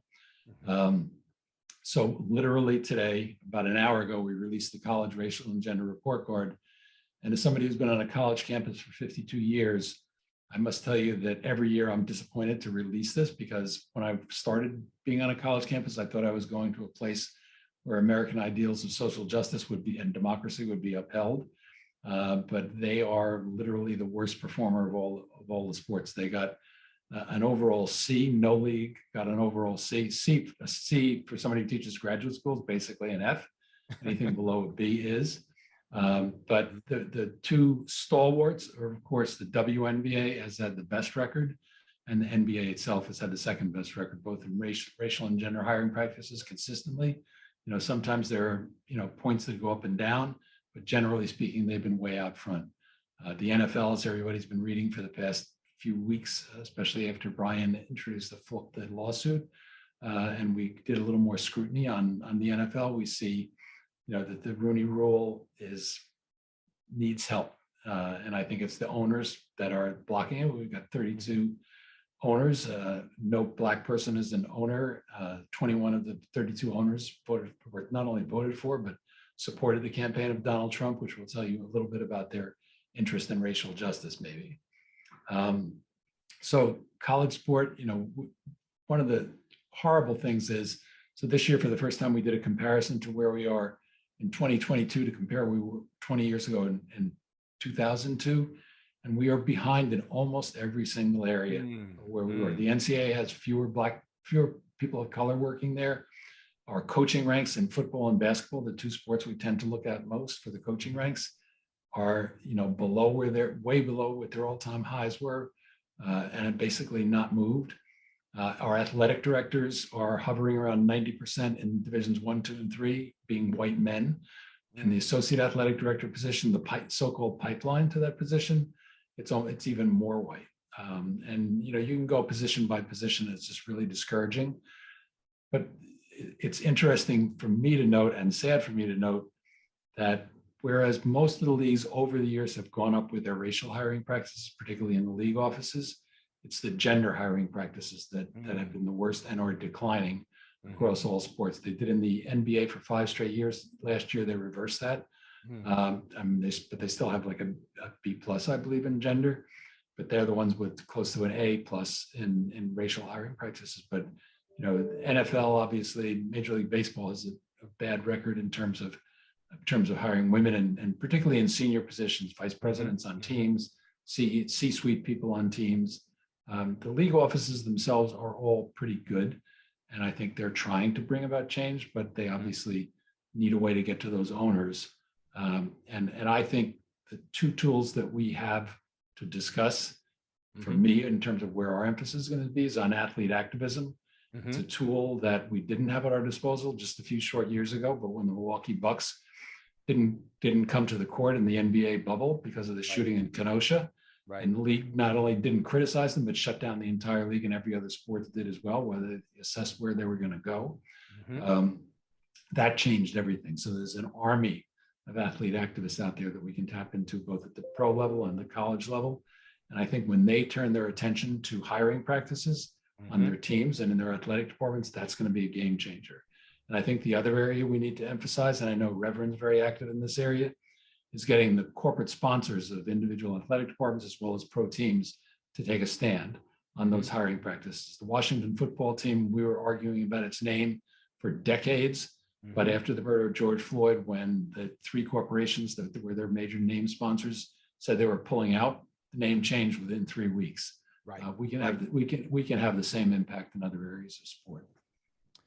Dr. Lapchick, thank you so much for giving us so much insight, not only into your work, but why these conversations need to continue.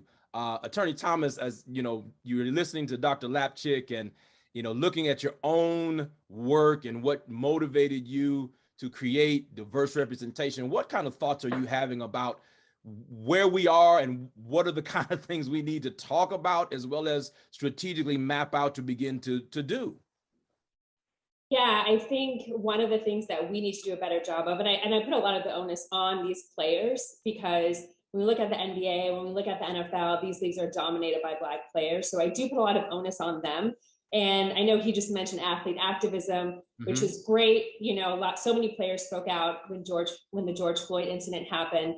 But even when you look at a lot of those players that were speaking out, when you look at their teams, they're all white. When you look at, everyone they've hired, they're all white. So for me, there still seems to be a bit of a disconnect. You say you're pro-Black and Black this, Black that, but then you don't hire any Black people, to work with. So for me, there's still a bit of a disconnect. And I think more players need to step up and start hiring people, from their own communities and people who look like them, and do a better job of circulating the money within our own communities. I think it's easy to put a tweet out. I think it's easy to put an Instagram post out, but at the end of the day, I don't know how much of a difference that actually makes, as opposed to actually hiring people from your own community to represent you and put money into their pockets, as opposed to continuing to put money in white folks' pockets. So I think there's still a long way to go. I think we are making progress. I think there are some players who are leading the charge, like LeBron James, who has a predominantly Black team, but we still have a long way to go. Billy, you played in the league, and now here you are still involved with the league. How do you see the role of the player? I mean, not only, obviously it's different now than it was 30 years ago, but you're still close enough to players and close enough to those conversations. What are you seeing among this current crop of players where we can help them utilize their platforms a little bit more, as Attorney Thomas mentioned, part of it is hiring their own people, and then Dr. Lapchick's point of, helping to influence the team. How do you see the current player? Are they, aside from the George Floyd incident, are they still conscientious enough to help make some changes? Yeah, I believe that they still can make changes. Their voice has to be heard. When we saw Colin come out, Kaepernick, and do what he did, as far as the nation is concerned, that same voice needs to be heard within the NBA, within Major League Baseball, and all of that, because the players are the ones that are making the owners the money. The players are the ones that's doing the hard work. And so they're the ones that's making the money. And when they speak up, like you said, people do listen. And it's important that we understand right now that with George Floyd, what happened with that, it opened up the door to the opportunities that you mentioned earlier that are on the table. All these organizations, they know that they need to make changes, and our voices as players will help make that change. I'm dealing with the University of Louisville, my alma mater, right now, and who are they going to hire as their next coach?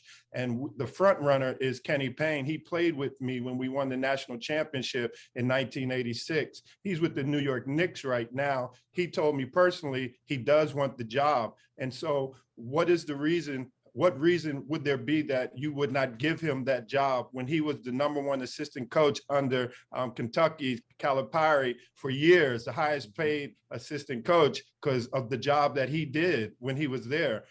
He wants the job. He played at Louisville. This is a situation where I've galvanized all of the former players. I've been telling them to put, get on interviews, blog, get on social media, do all that you can, and put Kenny Payne's name out there so that everyone would know that we need him. And not only will he be the first African-American head coach at a major university in Kentucky, Louisville, but he will be the first, and he was a former player.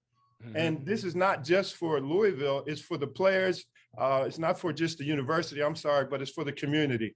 To have an African-American coach at the helm would be great. I have Coach Wade Houston. He was the first Black player to play at the University of Louisville, and he became the first Black head coach in the SEC. So he's been speaking up. And when you have people like him speaking up for a player like Kenny Payne, you ought to listen. He knows what he's doing. He's been through it all, right? He's been through the racism and all that. And he's saying this guy is the guy for the job. This man is the man for the job. And so we're praying for that right now, that they make the right decision, the board and all those that are part of that process. Myself, I see the need after George Floyd. You look around the world and you see the need for diversity because of so much racism. Right now is a chance for all of us to continue to lift up our voices and make a difference. I look at Dr. Lapchick, when you mentioned the NCAA, there's 320 major D1 schools, 320. There are only 13 head coaches, Black head coaches, out of 320 major D1 schools. That's appalling. That's crazy. I mean, there's a lot that has to change. Right. Attorney Thomas, I saw your hand, but I want to just grab Isaac right quick because I know, Isaac, you've had an interesting path in helping connect all these moving parts. I don't want to lose the corporate entity side of it, as well as, how we leverage the positions of both the athlete and the money, because again, the athlete's platform has power, but money still has power too. Talk a little bit just what you have observed, Isaac, and how these things begin to mesh in a very interesting ecosystem, and your assessment of that, especially as we talk about all sides needing to rise up and do a little bit better job. Yeah, and just to follow up on what's previously stated, athletes have a platform, and that platform presents opportunities and interest, right? And with money being the motivational factor to want to be connected or attached, whether from an endorsement perspective, recognition perspective, being able to move an agenda forward, athletes have been a key component of that. And so we've been advocating for being able to enter into that conversation, better understanding what it is that their core values are within that company, right? Just not looking at the bottom line in terms of what the payday represents for yourself, but in the situation to where you do have significant gain, being able to now leverage that to influence social change, right? Or to be able to initiate now a more direct path in their involvement. And you have leverage in doing that. If, a Fortune 500 approaches, let's say an all pro, now when they begin that negotiation, they have the ability to turn around and say, hey, listen, in lieu of compensation, I'd love to see funding go to books for educational kids in these underserved communities. But at the same time, especially like what Pastor Billy said, at your alma mater is a great place to start. And that's things that we've talked about, right? Because you're already familiar, you're known within that community, of now being able to entertain that conversation of not just you pursuing me as a key donor now that I've left school, but also allowing me to sit at that table and help direct who's leading the next generation. How are we reaching kids like myself? How can we now set a table to ensure that we're fully represented and not just taken advantage of from a scholarship perspective, or just seen as an endorsement tool utilized for the school during recruiting weekends and things of that nature. So for us, it's factored into our deal making. It's factored into the respective lens of who we would even entertain, right, from their social profile, and does that mesh with who we are, right? So we're trying to change the narrative on just how we view what an endorsement deal looks like, knowing that there's far greater ramifications and leverage that's at stake long term. Attorney Thomas, go ahead and jump right back in, and then I'll go to Drew. Sorry, I almost lost my train of thought for a second, but in one of the previous points, I know Colin Kaepernick was mentioned, who I do adore, and I love that he did speak up. But when he did seek representation for his case, he did hire an all-white law firm, which I do find problematic. And same with Brian Flores. When he filed his lawsuit, the key law firm he hired was an all-white law firm, which I also find problematic. So just wanted to hone in once again on the point that a lot of the players, coaches across the board just need to be more cognizant and conscious about how they spend their money and where they spend their money. I think that's an amazing point, and it's so critical. Obviously, you are very close to this, both as an attorney yourself. He could have hired you and your firm, but also because your work, diversity representation, your objective is to make sure that people of color in particular, and African Americans specifically, have opportunities to serve in these roles. And that's what I was saying in my introduction, in that, not everybody's going to be LeBron in terms of your skill set, or Jordan or Magic, who you played with, Billy. Not everybody's going to have that skill set, but there are so many qualified. And this is something, Dr. Lapchick, Reverend Jackson and I have spent a lot of time talking with, ad agencies and other companies that are involved in the world of sports, procurement opportunities, trade groups, about hiring and practices around the sports. You've got so many different things that happen to make a sport what it is. And even, our PR and communications person, Sheila Gilmore, and I, we spent days and weeks in Los Angeles talking to people who were running the Super Bowl. It had nothing to do with who was coming to play. But we talked to, the public relations team, and we talked to the events planners, and we talked to the marketing people, and we talked to, event, facilities team. We talked to all these folks that make that event what it is. And it's those opportunities, whether it be with the team or with the individual who has built their own infrastructure, have their own team, so to speak, their own people, where those are opportunities that can be taken advantage of. And I think, Drew, part of your coaching, even today, in as much as, you identify with players, which I love, being, someone who's recently retired, but, guiding them to see that your stance for equality can go in so many different directions, and not everybody does it the same way. But I think it's important that you as a coach, and you as someone who's done player development, to speak to that whole reality, that your voices matter, but also your actions matter. Talk a little bit about how you're guiding this next generation in that regard, Drew. Definitely, 100% agree with you. And one of the great things right now that's happening for the NCAA is the NIL with the name, image, and likeness, that players are able to get paid, that the transfer portal is a little bit more fluid, where they don't have to go and ask for permission from the head coach from the university in order to get released. But with that, I also asked them, one of the great things I do with them is what my dad used to do to me. He never really gave me the answers. He just asked me the questions. And so that's one thing I think that is very beneficial for us doing for them, because sometimes they do just want the answer. But I want the answer to be their answer. And that's the most important thing. You're asking them, okay, well, what do you care about off the field? What are you passionate about off the field? What would you like to pour money into? Where would you like to do community service at? Those type of things matter, because it goes into your brand, it goes into who you are, and it goes into who you believe in. And so just knowing that stuff, they're usually sometime a little bit taken aback by you asking them what they want to do, because a lot of times they're told what they should do and what they want to do.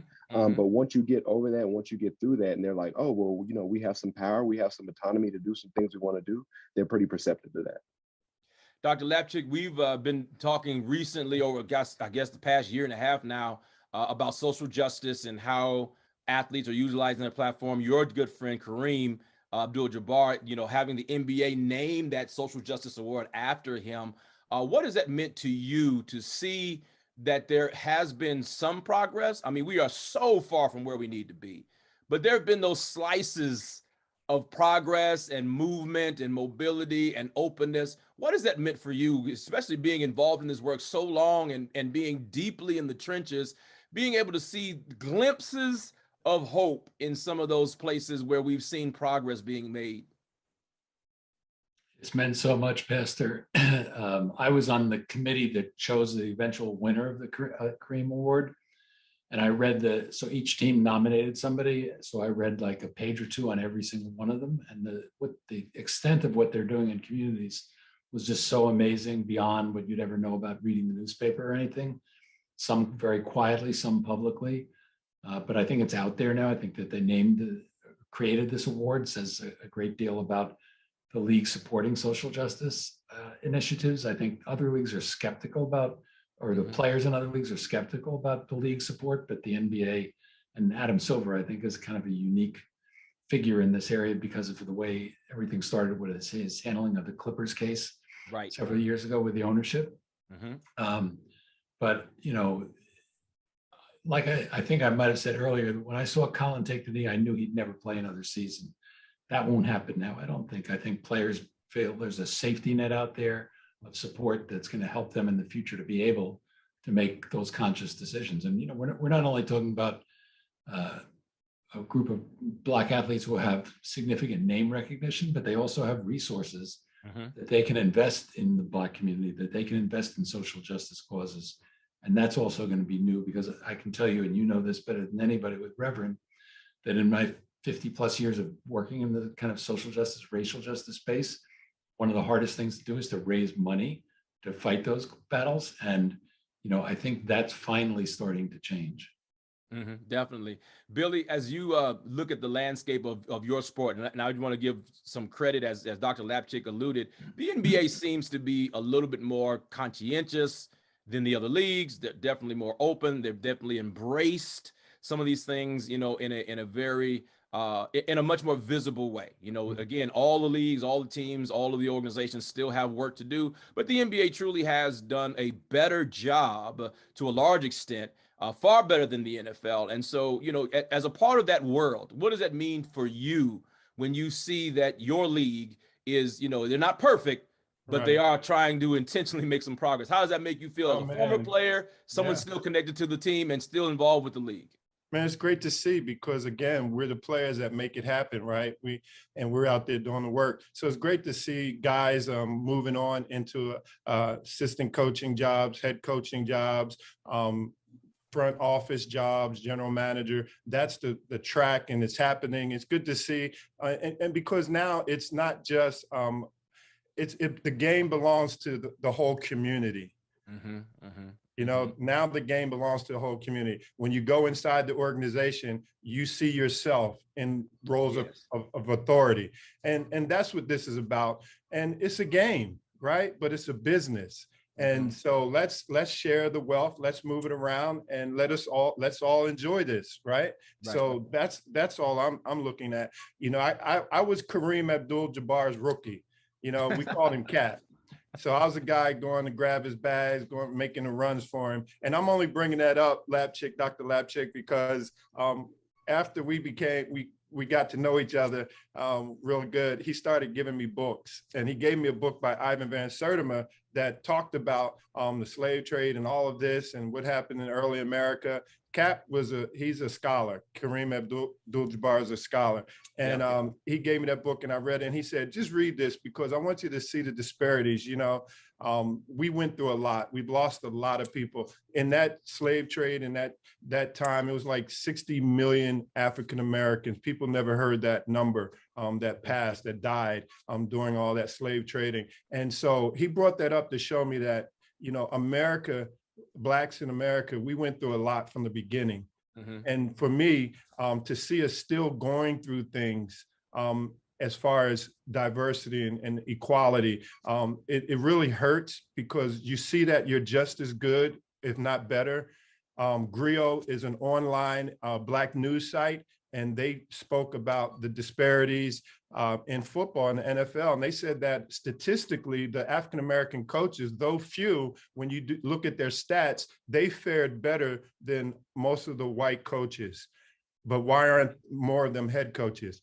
Right, so you see what we deal with even today in 2022. And to have this call is so good.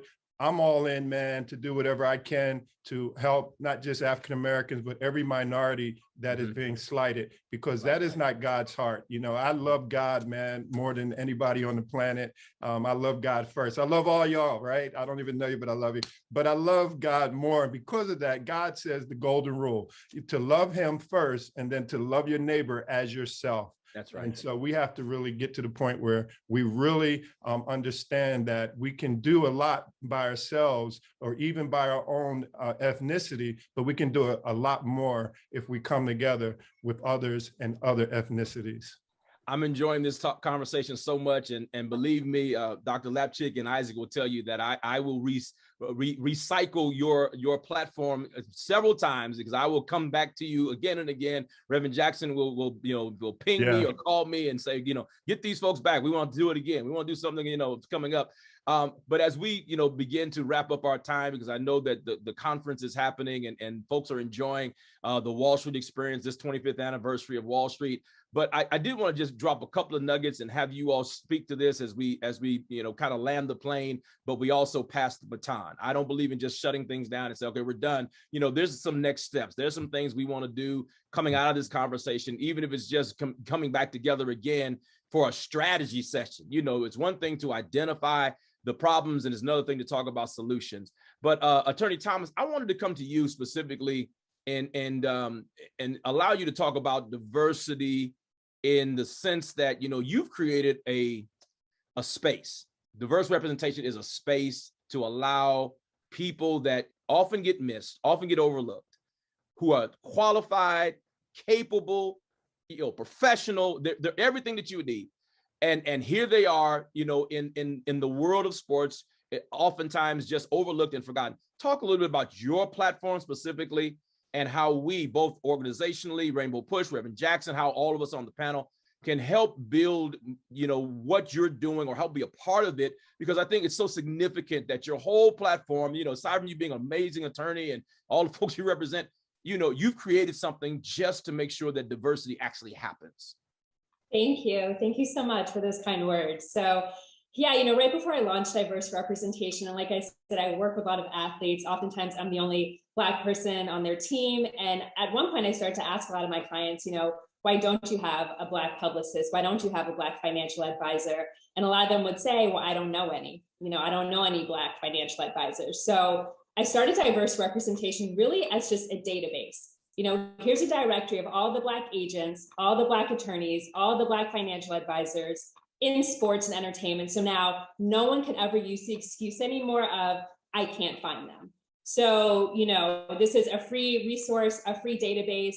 If anyone is ever looking for a Black agent, a Black lawyer, a Black manager, you can go to our website, diverserepresentation.com. It's updated weekly, and find, Black professionals in this space. So just would love, for all of you to continue to spread the word about it. We've only been around for about 3 years, so it is still fairly new. In addition to hosting the website, we do a lot of different programming throughout the country. A couple weeks ago, we did our very first HBCU Sports Agent Boot Camp at Southern University to educate Black students on how to become sports agents. Last week, we did an event at NBA All-Star Weekend with Black attorneys, agents, managers, including LeBron's attorney. That was networking, because part of it is not just the players hiring us, but we also need to know each other. The Black agents need to know the Black attorneys, need to know the Black publicists, so that we can refer business to each other as well. So for more information, you can visit our site, diverserepresentation.com, and continue to spread the word. Thank you. Oh, we're going to do that. We're going to utilize it to the hilt. And I'm going to make a recommendation now, because there's a wealth management guy that I love. I refer him all the time. And then I called him to be on this panel, and that's Isaac Jones. Isaac, talk a little bit about your work and how we can connect more with you. For us, I think, we've really kind of gotten out of that, I don't want to say wealth management space, but it's just so much more than stocks and bonds once you start engaging and working with athletes in general. And our practice, doesn't extend, just to that. I do oversee the sports and entertainment division at Odyssey Capital in the Philadelphia area. But for us, I think it starts with servitude. And it's how can I serve even colleagues within our own community to help push their agenda forward. And as a result, that's how a lot of our organic success has really transpired. Because coming up a long time ago, being a brown face on Wall Street, there weren't very many people that looked like me. And to try to get someone to co-sign, right, for me to be able to move upward was extremely difficult. And so understanding how God made you and who you are, I think is a first step. But for us, we kind of take that and we pay that forward in terms of now helping to set the table from someone else, right? So we don't start with self, we start with others. And then from there, it has transformed just what possibilities exist. And what I will say is that even with our own community, we have to figure out how to properly think about those within our own community. Secondarily, we have to be able to sit down at the table and utilize resources that don't look like us to present opportunities for others that are coming behind us. And so our work, we've just been so fortunate to get called into so many different things that extend outside of wealth management, purely on an advice capacity from an objective perspective. And serving as counsel on things that extend beyond wealth management lets us know that we're on the right path. And so for us, we love to work with just great people, with people who are motivated and people who really want to affect some type of change, whether it be, personally or within the community. So for us, you can find us here in the Philly area online. I look to connect with all of you, but I'm just excited about this time and space where we are. No, we're not close to where we need to be, but we're so much further ahead. And like Dr. King said, you can't really influence a table you don't have a seat at. So for us, we're trying to utilize those seats at the table that we have to kind of open the door for others behind us. Drew, you're doing some great work now, and I applaud everything that you have done, because you've transitioned well relative to a lot of the brethren that you played with are not in your situation. So let me just say kudos to you. Talk a little bit about your coaching now and what how we can help athletes utilize the resource that you are to help them transition well. I think we can, like I said, start by asking them questions about what they like to do outside of their sport, what they like to do, what they represent, what they stand for, the background they come from. Are they doing a good job reaching back and pulling someone else that looks like them up as well? Right. But just making sure that they're just not going to the school and playing football out of it, or playing baseball or playing basketball, that they're leaving there with something that you get that degree for one, but then you also have the resources to take care of your family for 20, 30, 40 years. And so I would say that's discovering your passion outside of your sport, and then also talking about what are you doing at that university and school to help you once you leave there. Because a lot of time we're just thinking about, hey, I've got this game this weekend, I got this year, this is my freshman year, this is my junior year, but really looking into what do I want my life to look like if my sport wasn't around. And I think that'll help a whole lot. Billy, I appreciate your passion for where God has set you. And you have such a powerful voice. And let me just, thank you for even what you shared during this conversation today. Remind us where you are, though, in terms of both your ministry and, you do wear a chaplain hat as well. So we want to stay in touch with you. So let the people know where we can find you and support some of your initiatives, some of the projects that you're working on now. Yeah, well, they can find me here at the church at JP Proclaim at jpproclaim.org. They can just log on there and they can reach me there. I like what you're doing, man. Keep it up, motivating the players in their next step, right? Their pivot, making that move. That's so important. We didn't, a lot of us didn't have that back in the day, right? I say back in the day, I'm 58 years old. I say that in front of my wife. I know I look younger. I thank God for that. But we didn't have it back in the day. And guys are more educated, like you, lawyer. I forgot your name. I'm sorry, but you're reaching out, letting them know, hey, we're here to represent you. And so I'm here to be a motivational speaker, to come and help speak on behalf of anything that deals with athletes, deals with corporations, making that shift to be more conscientious of their workforce.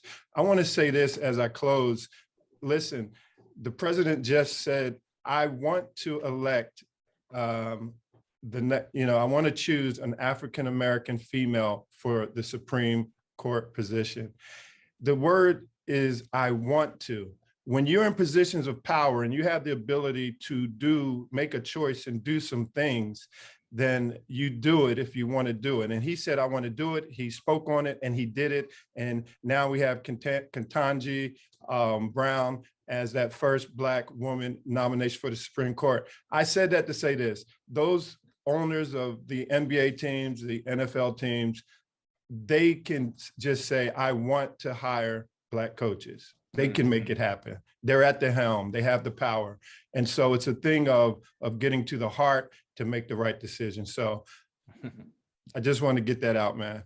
Well said. Well said. We have 1 minute left. Dr. Lapchick, that 1 minute is yours. Any final words from you, sir?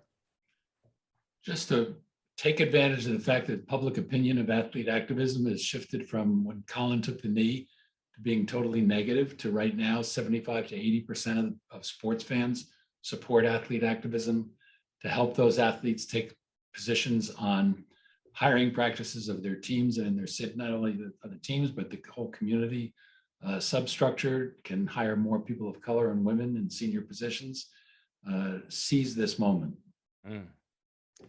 Well said. Well said. The one and only Dr. Richard Lapchick, Attorney Jaya Thomas, Drew Davis, Isaac Jones, Billy Thompson, you all have been amazing. Thank you so much for joining us for this portion of the conference, for our conversation on the business of sports. We do want to continue to make sure there are more seats at the table. Some of us are building our own tables, but one way or another in the world of sports, we're going to do as Reverend Jackson has told all of us, and that is keep hope alive. See you soon. Peace.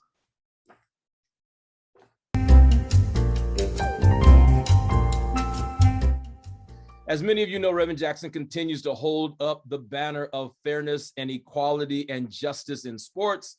We have been engaging in various conversations over the years around hiring and having a seat at the table, opportunities in the field of sports, off the field, because so many times as we observe the wonderful performances of those on the field, there are dozens and in times hundreds of people around the sport that actually make the sports happen. And so what we appreciate with the athleticism is actually managed by a whole lot of other folks doing amazing work. And today, it is my honor and privilege because as we look at the landscape of the sporting world, nothing happens without good coaching.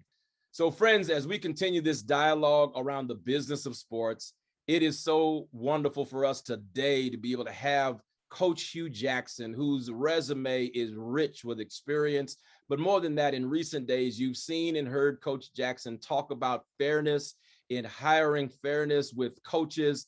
And he has the experience, he has the bandwidth, he has the walk as well as the talk. He's not someone that is just guessing it, he's actually lived it. So Coach Jackson, it is so awesome for us to have you with us today. And on behalf of Reverend Jackson and Rainbow Push, welcome. Hey, thank you. Thank you for having me. Excited to be here. talk a little bit about, your decision to go to Grambling, to be a part of an HBCU, and what that means to you, because our community, we value HBCUs.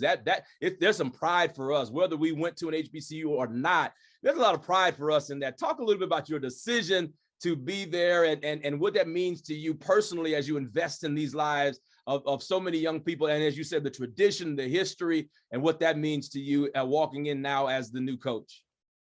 Well, the decision came from, it really started when I was at Tennessee State with Eddie George, and being there and just seeing the environment, seeing what was there every week, week in and week out, the pageantry, just watching the minorities get together, celebrate what halftime was totally different than anything I've ever seen before. Right. The outs before the game was different than anything I've ever seen before. But more so than that, the student athletes really sat on every word. They wanted to get better.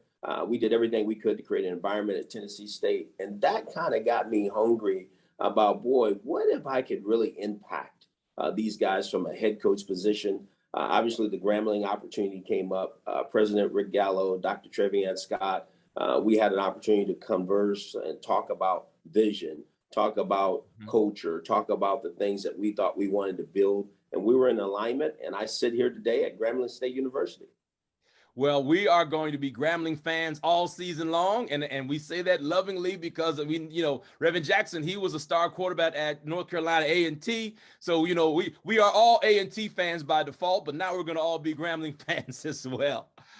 Coach, in the past few weeks, you've been on some television programs. You've spoken quite a bit about your former colleague and really a brother beloved in that fraternity of coaching, Brian Flores, and what has evolved with him. Talk a little bit about, your feelings about what has transpired with Brian and really why you felt it important to lend your voice to that entire dialogue. Because I think that meant a whole lot for you to stand up for and with him during that time when he was making that initial inroads with what he was challenging was going on in the NFL.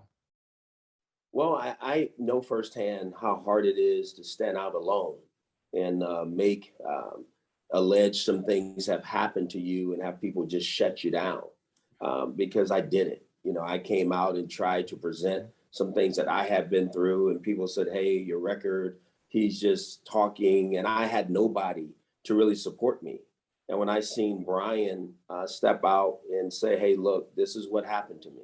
This is what I dealt with. I felt an immediate need to support him because I knew what he was going through. I had already shared with the National Football League that I didn't want to see that happen to him, what had happened to me. And here we are going full circle again. Here it is happening. So I felt like I needed to support him and glad to support him and understand everything that comes with that, because I don't think people really get not just the things that happen, but also the mental side, what that does to a man, when you're sitting there all alone and the world is trying to figure this out, but there's someone against you because they don't believe that these things really happen in the National Football League. And Coach, because you have lived it, your voice matters. This is not an opinion. This is not a hot take. This is something you have experienced. And one of the things that I was sharing with you earlier is I've always admired you, not only because of your coaching ability, but because your coaching path. You have taken steps and we talk about pipelines and we talk about, you kind of go up the ranks. Talk a little bit about your experience, because I'm not sure if everyone realizes that, you don't just fall out the sky and become a head coach. Talk about your path to get there, because you've taken literally, a dozen different stops and shown yourself and proven yourself as truly a qualified coach. Talk a little bit about that journey for you. And I think people don't really get that, on offense, being a minority and having a chance to become a head coach, the segue for that used to be you had to become a quarterback coach and a coordinator. So I tried to do anything and everything I could so they could not tell me no. So I wanted to take those opportunities, whether it was becoming the quarterback coach, becoming the offensive coordinator, creating that resume so people could not tell me, Hugh, you don't have what it takes to become a head coach. So my biggest opportunity came in Baltimore. John Harbaugh hired me to coach the quarterback, where I was able to help draft Joe Flacco, coaching his first 2 years.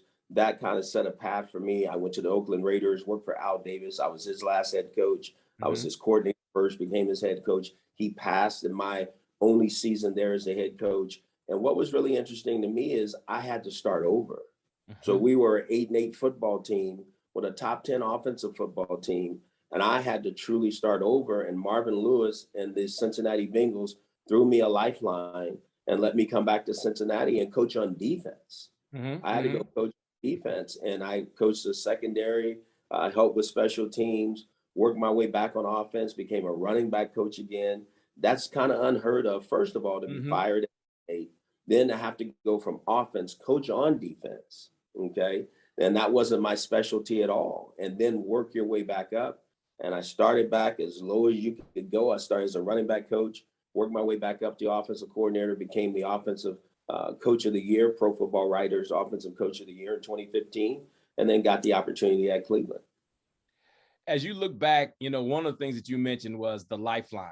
And, it's hard sometimes for people to recognize, if there's not that many of us, there's not that many looking out for us, and it's not to be negative, it's not to be judgmental, but, you have a tendency to look out for your own. And so talk about that fraternity among, you mentioned some of the other African-American coaches in the league.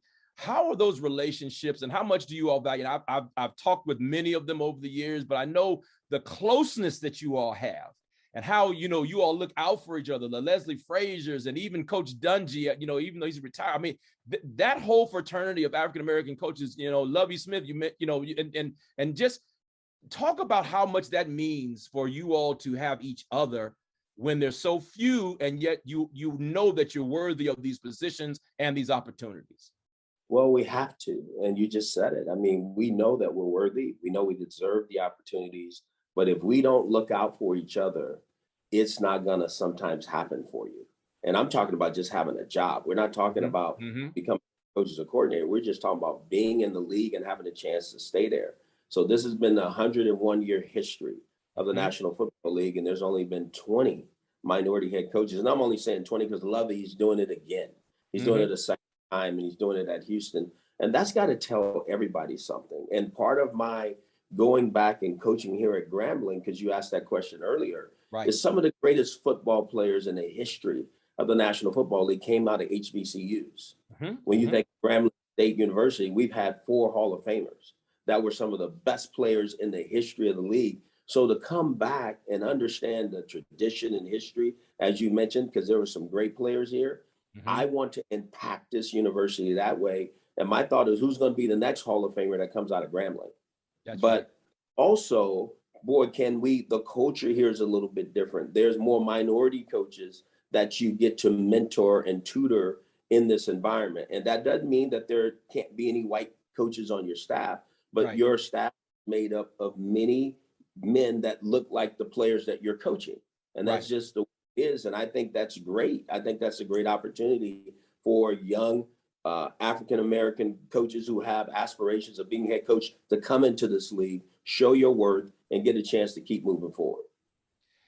You talk about that coaching reality, the connections that you have. And here you are now at Grambling, and you get a chance to shape not only the players, but as you mentioned, you get to shape the coaching ranks. And so is that part of the plan, though, Coach Jackson, going forward? Is that one of the things we need to lean a little bit more into to get more African-American coaches at both obviously we want them at the pro level, but, the colleges, especially the HBCUs, that is fertile ground, it would seem, for us to be able to groom the next generation of great coaches as well.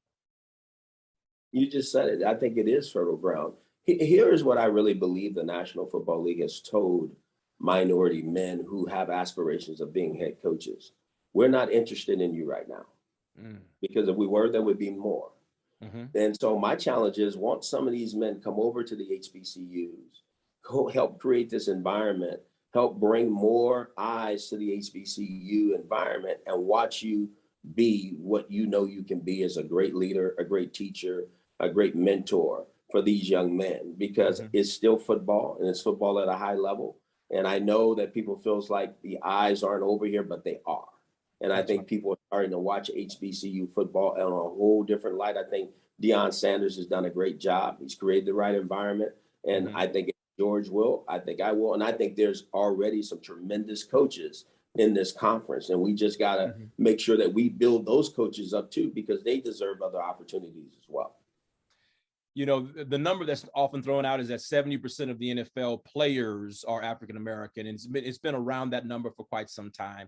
And yet the coaching ranks don't reflect that. Also, obviously, higher up, you know, management, administration, and of course, the ownership.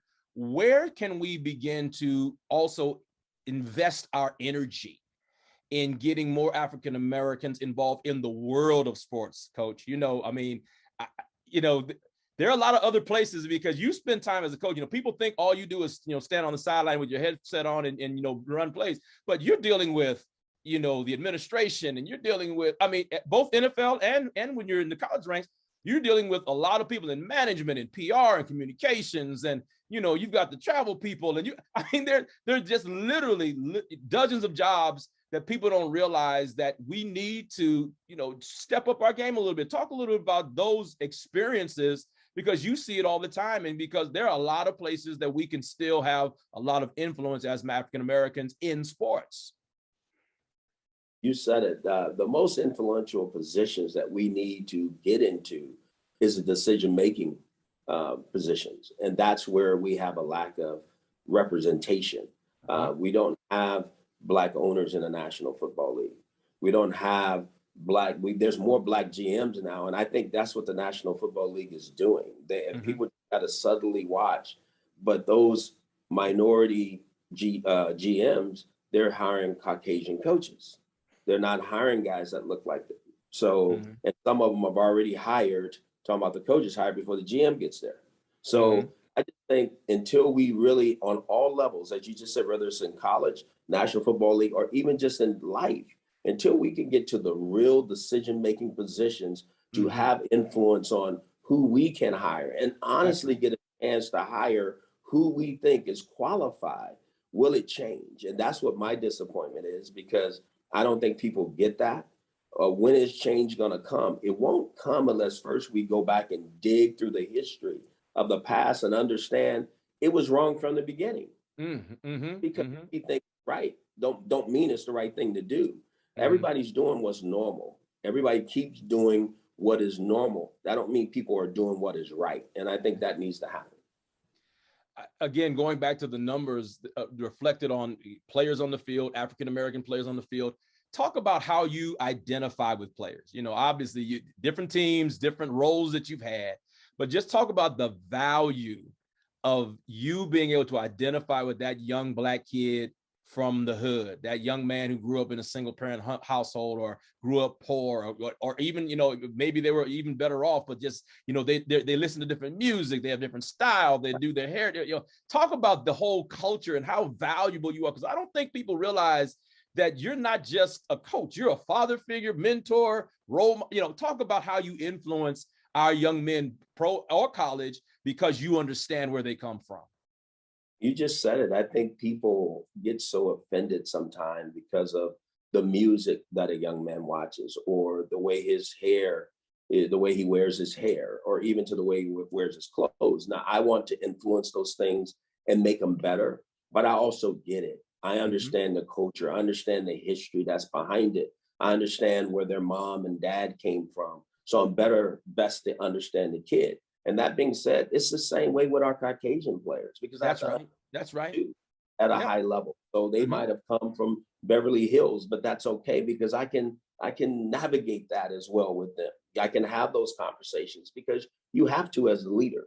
You can't just be one-sided. You got to be able to talk to your whole team. And I think that's so important. But do I identify with the minority player maybe just a tad bit more? Absolutely, because I look like, I probably grew up like they did. I probably watched some of the same shows that their parents watch. I probably listen to the same music that their parents listen to. So I'm able to connect with them on a whole different level. But that doesn't mean that I won't understand the white player just as much as I study the Caucasian player. And that's a good point, to go the opposite way. You know, I think that sometimes people want to excuse white coaches when they don't understand a Black player. But, you know, in the same way you have adjusted, amended, I mean, you understand culturally, you know, your own African-American young men, but because you're in the culture of football, you want to understand all of your players. And you use the term coach, and I really thank you for this time, but you use the term, and I want you to lean in on a little this right now as we close up our conversation, but you use the term leader.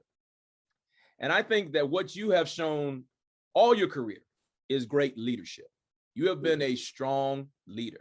You haven't always had the best situations to lead.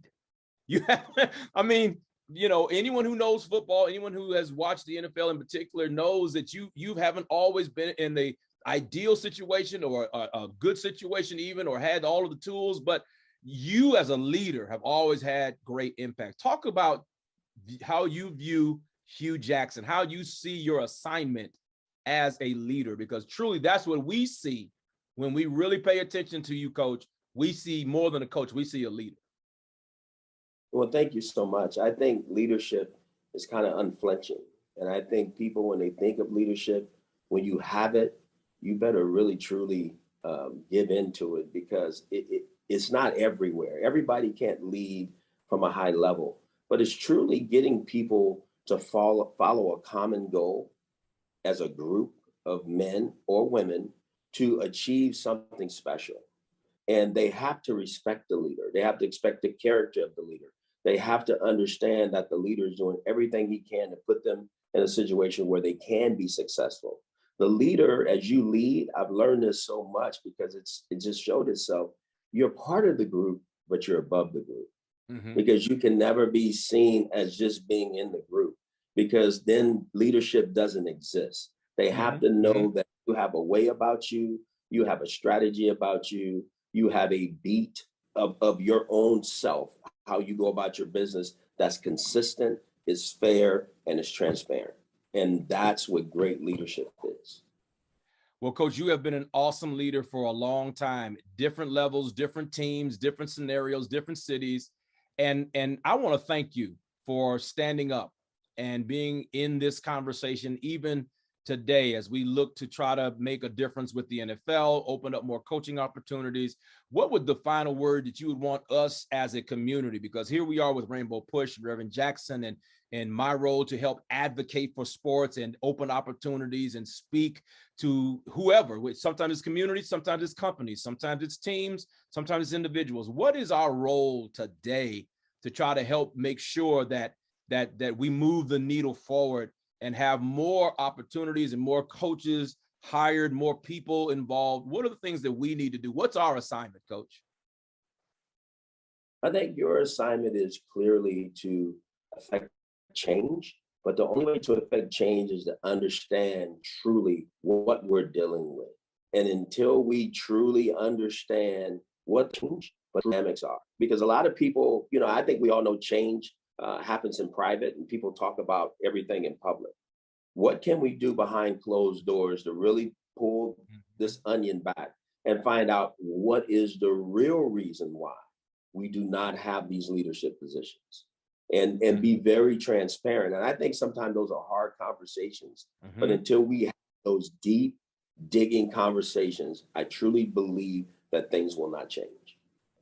Well, Coach, you are in a position to bring change, and you're doing it. And I appreciate and applaud you for using your platform in such powerful ways to stand up and advocate for your NFL brethren. And now, as the head coach of the historic Grambling State University, we're going to all be Grambling fans, y'all. I'm telling you, Rainbow Push family, we're going to all cheer for Grambling this year. We're going to make our way down. We're going to be in the stands. We're going to make sure that Coach gets our love and support, and we're going to be there for you. Coach, thank you so much for taking the time and for being the true leader that you are. You meant so much to us for so long, and you're looking good, and you're looking like you're getting younger, and we want to just celebrate your success and believing for a great season. Take care of yourself, Coach. Thank you so much. I appreciate you. Everybody, again, Dr. Joseph Bryant Jr., honored to be the National Sports Director for Rainbow Push. What a privilege today to have this conversation with Coach Jackson. Peace. Our last session of the day, infrastructure for equity.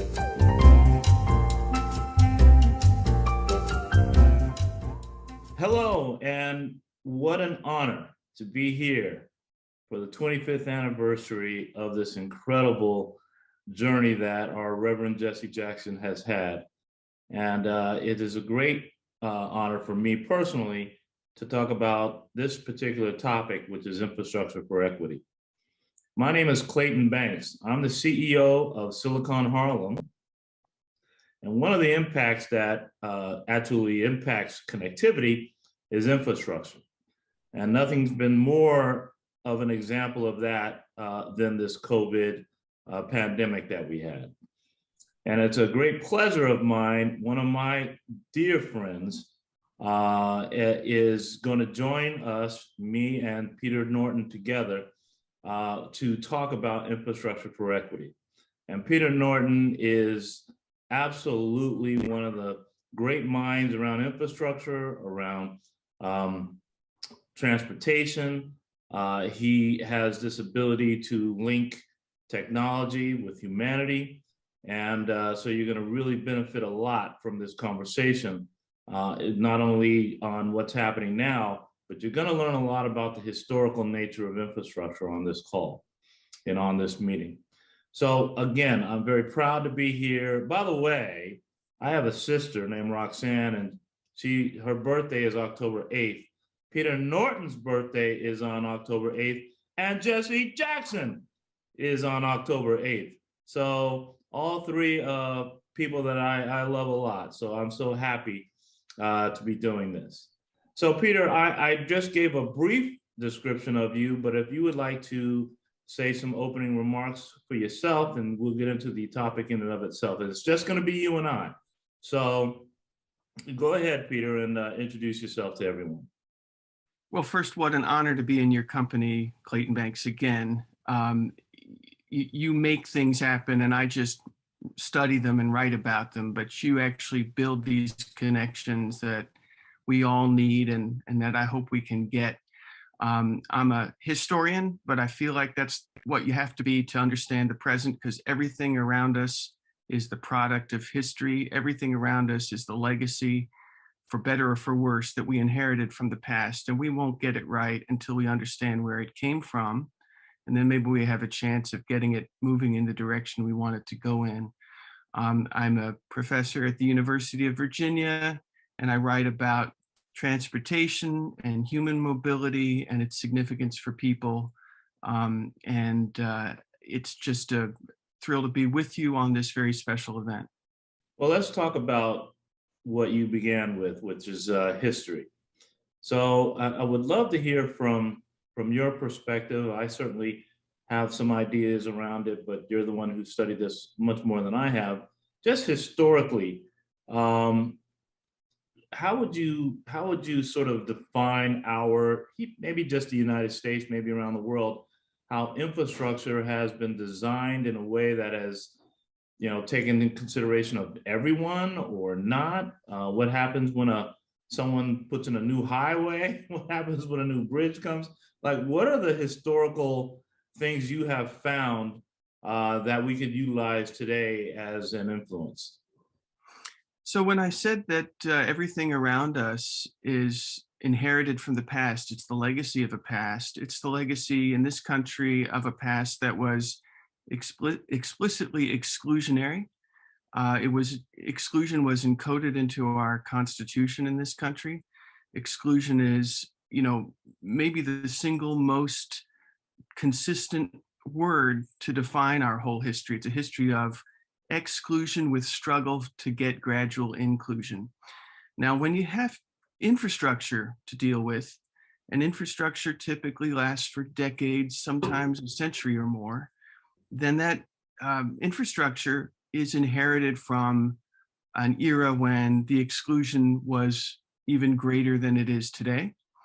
And you can see that. For example, when you talk about an urban highway, the routing decision, it went through the most vulnerable, most disenfranchised communities. The official excuse was this was the cost-effective way to build it. But, if you're talking about economics in America, you got to talk about demographics too, because you know, the who got included and who got excluded was very often a function of skin tone or a function of, you know, your official category according to the hierarchy of the time. So just as we had residential exclusion in the form of redlining, we have also transportation inclusion and exclusion, not just in the form of the decisions about where to put those roads, but even in the decision that the number one way to get around was going to be a way that was not going to be affordable to a large fraction of the population. And so that meant that either you had to find a way to get the money to get this relatively expensive mode of transportation, or you were going to have to deal with the, you know, limited job opportunities that come and the other exclusions that come with having second-class mobility. Has it in your studies, has it traditionally been privatized when it came to infrastructure? Is it always been public?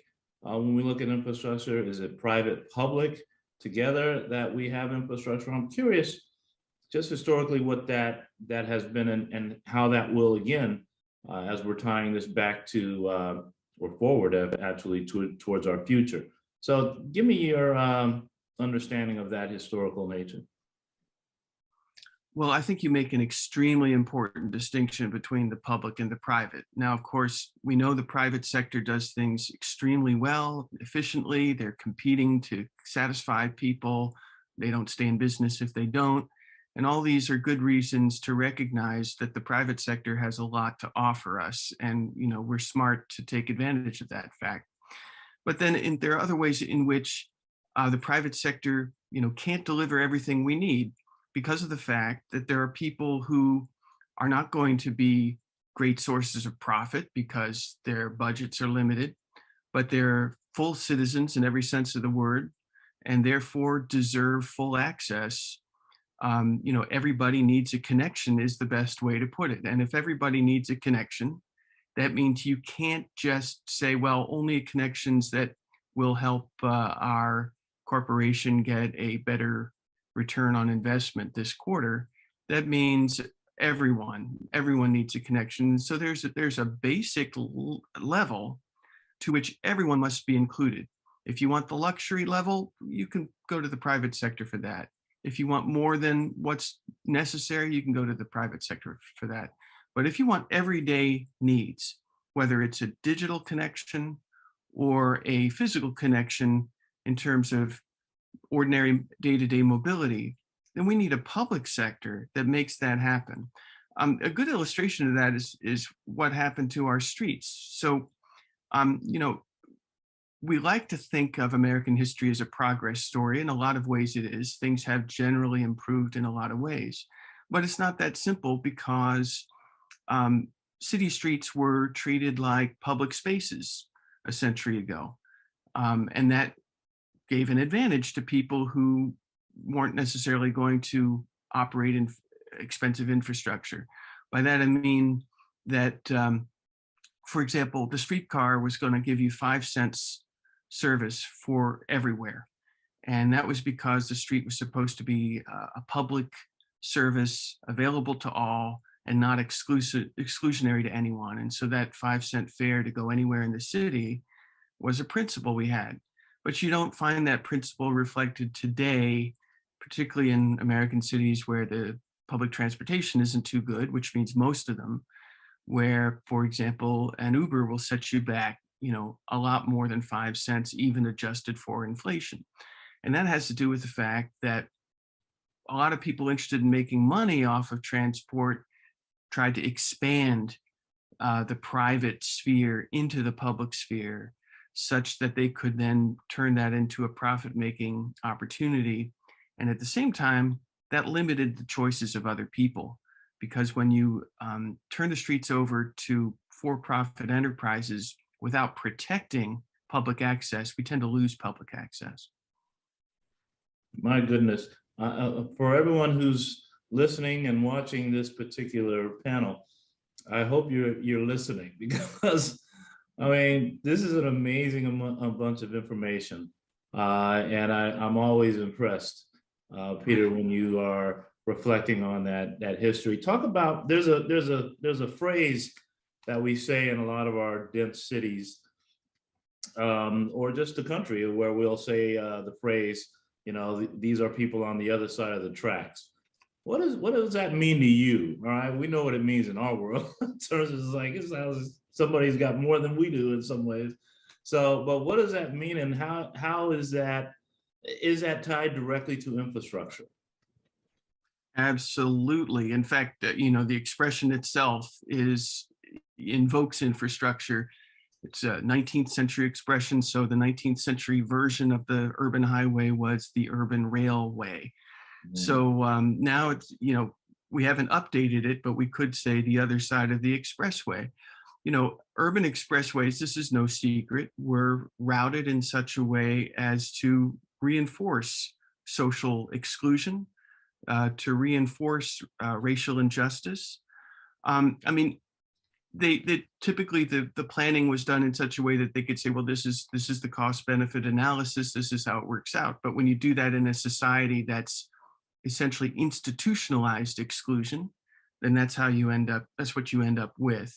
And, you know, it's not just the location. It's also the fact that in America, the suburbs, you know, were the places that people moved to who could move there. The vast majority of our suburbs were segregated. There weren't laws that said, you know, only white people can live in this suburb, but there were racial covenants where the home buyer would sign something and the home buyer would say, I will not sell this to a person, and it would have a long list of categories. And basically the only category that was left was white people. And so what this means is that the expressway going into the city is not only dividing the city and destroying the communities that it went through, it's also not serving those communities at all. So it's a sort of double whammy injustice there. And it's an injustice that continues in the form that the suburbs are still exclusive in ways. You know, since the Fair Housing Act of 1968, we don't have sort of enforced segregation of suburbs. But besides the fact that there's still informal segregation, there is also an economic segregation. And an economic segregation that says, you know, if you can't live in this suburb, then you're going to have to live in the city. And if you're going to live in the city, well, you're going to have to deal with the leftovers. By that, I mean, what's left over when we've committed all of these resources to moving suburbanites' cars into the city. And you have to now deal with what's left over in terms of a bus service that hasn't been invested in, or other transit opportunities that haven't been invested in. Now, these are things that can be not really remedied, but they can be reversed. We can start to go in the right direction, but only if we really recognize what's going on. And we're at the very beginning of that. Well, boy, am I blown away once again. Once again.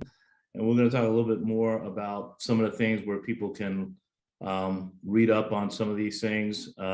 You know, I definitely want you and I to talk a little bit about your book before we get off this this panel. But I definitely would also like to talk a little bit about, as you know, my prism is in infrastructure from a broadband perspective. And I want to get to that, and the ramp up to that would be, as we look at the pandemic and how it has revealed so many different disparities, how does infrastructure impact things like health and education? And to your points, transportation, like all just the human things that we do and are in a lot of ways necessities. And even I think you and I talked at one point that a lot of times when these things are so privatized that the government has to step in at point. And we saw that in things like United States Mail and things of that nature. So if you could talk a little bit about how that infrastructure impacts the other things, not just the not just the mobility, but also certainly health and education and all these other things. Absolutely. Yeah. You know, transportation and health are thoroughly intertwined, but in this country, we separated them, and in separating them, we made our transportation system cause inequitably distributed health burdens, although health burdens across all sectors, as a result of not recognizing that transport inevitably entails matters of health. So, for example, vehicle emissions are, you know, the people exposed to them are the people who live closest to the highways. There was a great study in Los Angeles about this, where they found that, you know, the people who were breathing in all of the particulates and thereby getting disproportionate rates of asthma and other respiratory conditions, kids having to have, you know, breathalyzers at home, emergency rooms, getting visited by people who are having trouble breathing. Well, that's a health burden that to some extent the whole population is exposed to, but disproportionately to people who have to live near the highways, and disproportionately that means people of color, low-income people. So there's that health burden. Now, it's also a health burden in other respects, because the number one killer in America is not COVID. The number one killer by far is cardiovascular disease and the related diseases, overweight, diabetes, diseases that are all associated with physical inactivity, and we tend to personalize that. Oh, you need to be more active, you need to get exercise. But there's a environmental, a systemic aspect to that that's huge, where you design a world around the assumption that everyone's in a car, and pretty soon everyone not only is in a car, but they almost have to be, because you can't walk to get a bottle of ibuprofen, you can't walk to get a cup of coffee in a lot of urban America. It's designed so, you know, it might be across a 6-lane arterial with no crosswalk, so you got to get in the car, and as a result, we don't have walking. And there's so many win-wins that await us if we'll recognize them, because if we make a more walkable environment, it's more healthful, but it's also more affordable. And it also improves public transportation, because one of the reasons why people who could take the bus don't is because it's hard to walk to the bus stop, or the bus stop is exposed to the elements, it's exposed to the sun and the rain. So if we can make walking practical, then we can not only improve sort of transport and access, we can also improve health. Wow. Hey, everyone, I know we're going deep, so hang with us. We got a few more things to discuss, but this is so appropriate, right? Because this is this one moment in time that perhaps all of us living right now that can, whether it's reverse or create or innovate, we can now create infrastructure for equity. We're learning a lot about how it has happened in the past, and it is what it was, but this is an opportunity for us to really come together and figure out another way, a better way, and an equitable and fair way that we all can benefit from infrastructure, which is really the ultimate goal. So Peter Norton, let's get into the broadband piece for a moment. So you and I both love this phrase of everyone needs a connection. And I think that everyone starts to realize that now in and of itself because of the pandemic, of course. And as a result, does it mimic anything in our history? Does broadband, is it associated with anything like electricity that sort of went through this process of some people had it, some people didn't, and those type of things, and like we talked about US mail and all these other things? Do you see some similarities with broadband? Oh, definitely. And the questions that come up about broadband and the other things that you just listed there are questions about the degree to which we make this into a private enterprise matter, and the degree to which we compromise that private enterprise model to ensure that everyone has access to the things we all need. We all need electricity. We all need the mail. We all need a safe water supply, even though we don't all have it. And similarly, we all need transport. And in the 21st century, we all need a connection, a digital connection. And that's not a separate category from transport because, of course, a digital connection can be a way of connecting people so that they don't have to have transport. So it's a kind of transport. We're transporting our communications without having to transport our bodies when we do that. Now, with all those things you just listed, we've gone through these debates. Is this a public service? Is it a public utility? Is it a resource?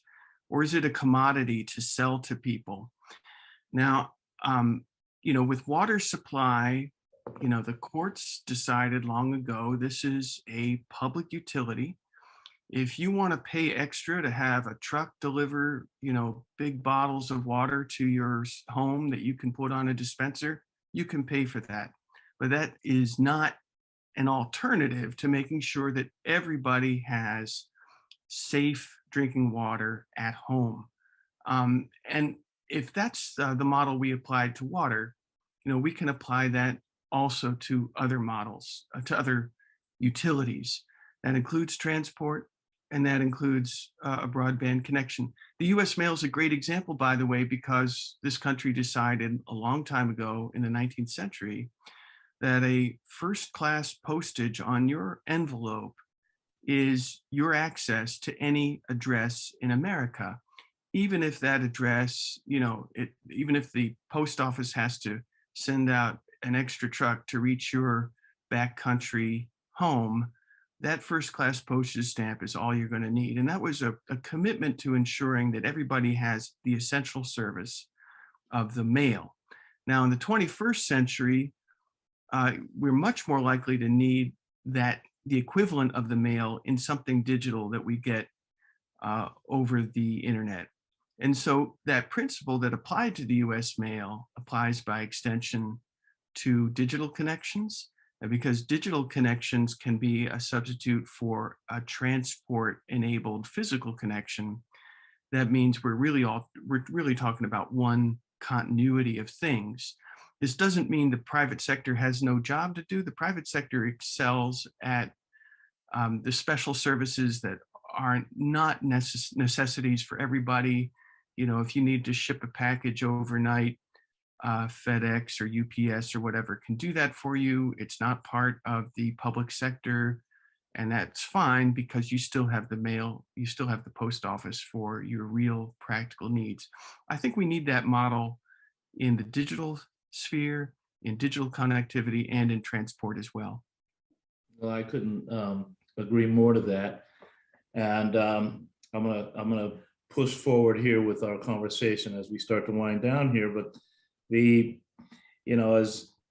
as much as you are a historian, I'm a futurist. So I'm gonna talk a little bit about sort of what I see and what you see also, infrastructure for the future. And as I think about all of the conversations going around advanced technology, one of my concerns is, are we going to be, with this digital transformation, building in that kind of infrastructure for equity, just through that prism of digital transformation? And some of the things that, from a futurist, some of the things that I'm thinking about, of course, we're hearing a lot about artificial intelligence, a lot of Internet of Things or Internet of Everything.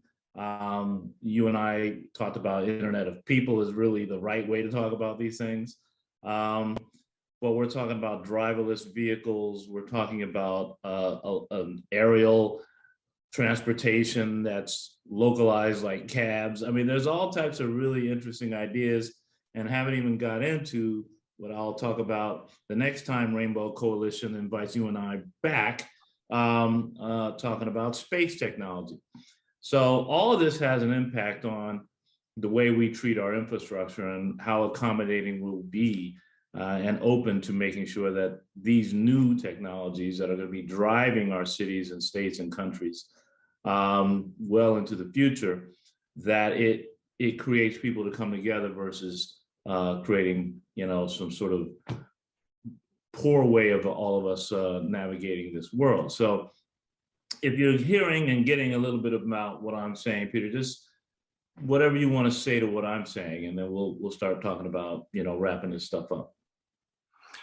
Well, I've studied futurists, and the ones who do a good job at it tend to be the ones who recognize that if you want to understand the future, you got to understand the past. If you want to plot a trajectory, you've got to begin with the points on the trajectory in the past, and then that lets you calculate where the destination of that trajectory is going to be.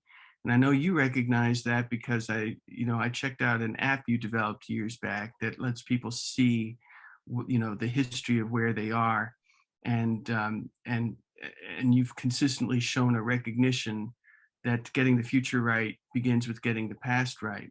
Now, I think this is a crucial question to be asking right now because we are seeing a wider spectrum of future possibilities than we've seen for a long time. We've seen some very grim scenarios about the future. We're also seeing some really attractive and optimistic possibilities that weren't really possibilities before. I mean, take electric vehicles, the battery capacity that we can deliver now is surreal compared to what we could see in a battery electric vehicle 30 years ago. But we've got some lessons, some really hard-earned lessons from the past, and I don't see them getting the attention they need in these conversations. For example, we're seeing depictions of a future where everyone's picked up by a autonomous vehicle that they summon with their phone. And of course, you got to sort of redesign the city around these vehicles because they're not as good at people at sensing their environments. And we did that before. We rebuilt our cities, destroyed much of them to accommodate conventional cars. And I see people talking about adapting cities to the limitations of autonomous vehicles. And I think we need to hold on, because what's it going to cost you to sit in that driverless vehicle? I mean, the tech in it alone costs more than a new car does if it has LiDAR. So it can't be cheap. It probably can't be it for everybody. And we got to make sure that if people are pursuing that kind of a future, we are not doing it to the neglect of more inclusive and equitable futures. We also got to think a little bit about where our resources are going. The experts estimate that so far about $100 billion has been invested in the last 15 to 20 years developing autonomous vehicles. And when I hear that number, I think, what could you get in terms of transport improvements for $100 billion without trying to develop robotic cars? I mean, this is a country where waiting for the bus often means standing by the highway in the blazing sun or the pouring rain. Could we make sure we have bus shelters at bus stops before we talk about having vehicles with entertainment systems in them that let you tune in Netflix where you're going around alone in your air-conditioned car? I'm not saying people shouldn't have that luxury service if they want to pay for it, but I am saying that pursuing that goal should not come at the cost of ensuring that we have the necessities for everybody in transport. And I think we're at a crucial juncture right now about that. And I think we need to get this right. Well, we need your voice, Peter Norton, on this kind of stuff, because infrastructure it's at the top of the federal government, every state, every city right now. And it's easy to just get moving on something that you're not very clear about, and that will be a disaster. So I'm glad you're providing these very beautiful nuggets for everyone on this call, because I'm hoping that this will get to a lot of our electives when they are talking about, the infrastructure and how it can be infrastructure for equity based on exactly a lot of the things you and I are talking about right now. I'm going to move us along here. I got like a whole nother day of stuff to talk with you, but we're gonna start wrapping this up. Can you give a little bit of insight, the great book that I recently read Well, not recently, I read it last year, but anyway, your newest book, I believe, unless you wrote something and you hadn't told me about it the last couple of months, but Autorama, if you could talk about that for those who are watching and maybe interested in learning a little bit more about, you know, where you're coming from, I would love for you to do that. Thank you. Well, I have a new book called Autonorama, The Illusory Promise of High-Tech Driving. And it's kind of a warning that a lot of the futures that were being sold, the transport futures that were being sold, have more to do with gaining profit for tech companies and automakers than with giving us the mobility, the practical daily mobility that we really need. It's a warning from history in the sense that it says we've been down this road before. When they sold us conventional cars, the cars we normally have still today, they sold those as vehicles that were going to, you know, with the right highways and sometimes with transistors, depending on the era, they were supposed to deliver 0 crashes and 0 traffic congestion. And they never did because they never could. You can't have, you know, 1 million cars in a city and without having traffic jams. And you can put all the tech you want in them and you are still going to have traffic jams because the tech in the car doesn't change the fact that the car needs a couple hundred square feet of space. And if you live in a big city, that's going to be a problem, you know, and that problem is going to take the form of traffic jams or you can't find a parking place. And this is as true of the state-of-the-art high-tech cars we have today as it is of a Model T Ford. It's even true of the autonomous driverless cars that they are presenting to us as if they solve all our problems. They're still too spatially lavish. They still are too expensive to own or even to ride in if it's a ride model. I'm not saying they don't have possibilities, they do, but they're being sold to us as if they solve all our problems. And so the book, Autonorama, is a warning about that risk. And it's based on 3 similar earlier generations of this kind of salesmanship. The car dependency was sold to us at the New York World's Fair of 1939 by General Motors in an exhibit called Futurama, where we saw City of the Future. It was a futuristic presentation where cars solved all of our problems. You never had to go anywhere except by car, and you never had any problems. It was impossible then, it's impossible now. There were 3 more generations of that, and the book argues we're now on the 4th generation, which is the autonomous Futurama. So that's why it's called Autonorama. What an awesome opportunity. If you get a chance to find that book, anyone listening and watching us today, I wholeheartedly would love to make sure that you get access to it. It's on Amazon, I believe, and I've read the book. It's gripping. You must. It's a must read. So Peter Norton, we have just 2 or 3 minutes to wrap up here. I can't be more happy that you were able to spend some of this time with me and with all of the Rainbow Coalition folks that are here right now at the convention, and I'm so proud that we are able to do this with and for the Reverend Jesse Jackson, because he's been at these type of issues for many, many, many years, and I've been fortunate enough to know him and sit on his board and those type of things. So I look at him as a genius when it comes to equity. So for us to talk about that from an infrastructure perspective, which I think in a lot of ways is probably the fundamental of all equity, it's just great to have you share so many great nuggets about that. So let me just tell you that we've got a whole lot of things coming up real soon through Silicon Harlem. So anyone who wants to follow us at siliconharlem.com. And certainly we would love for you to pay attention to what we're doing, because Peter Norton will be right by my side along the way. Peter, you want to have some final comments?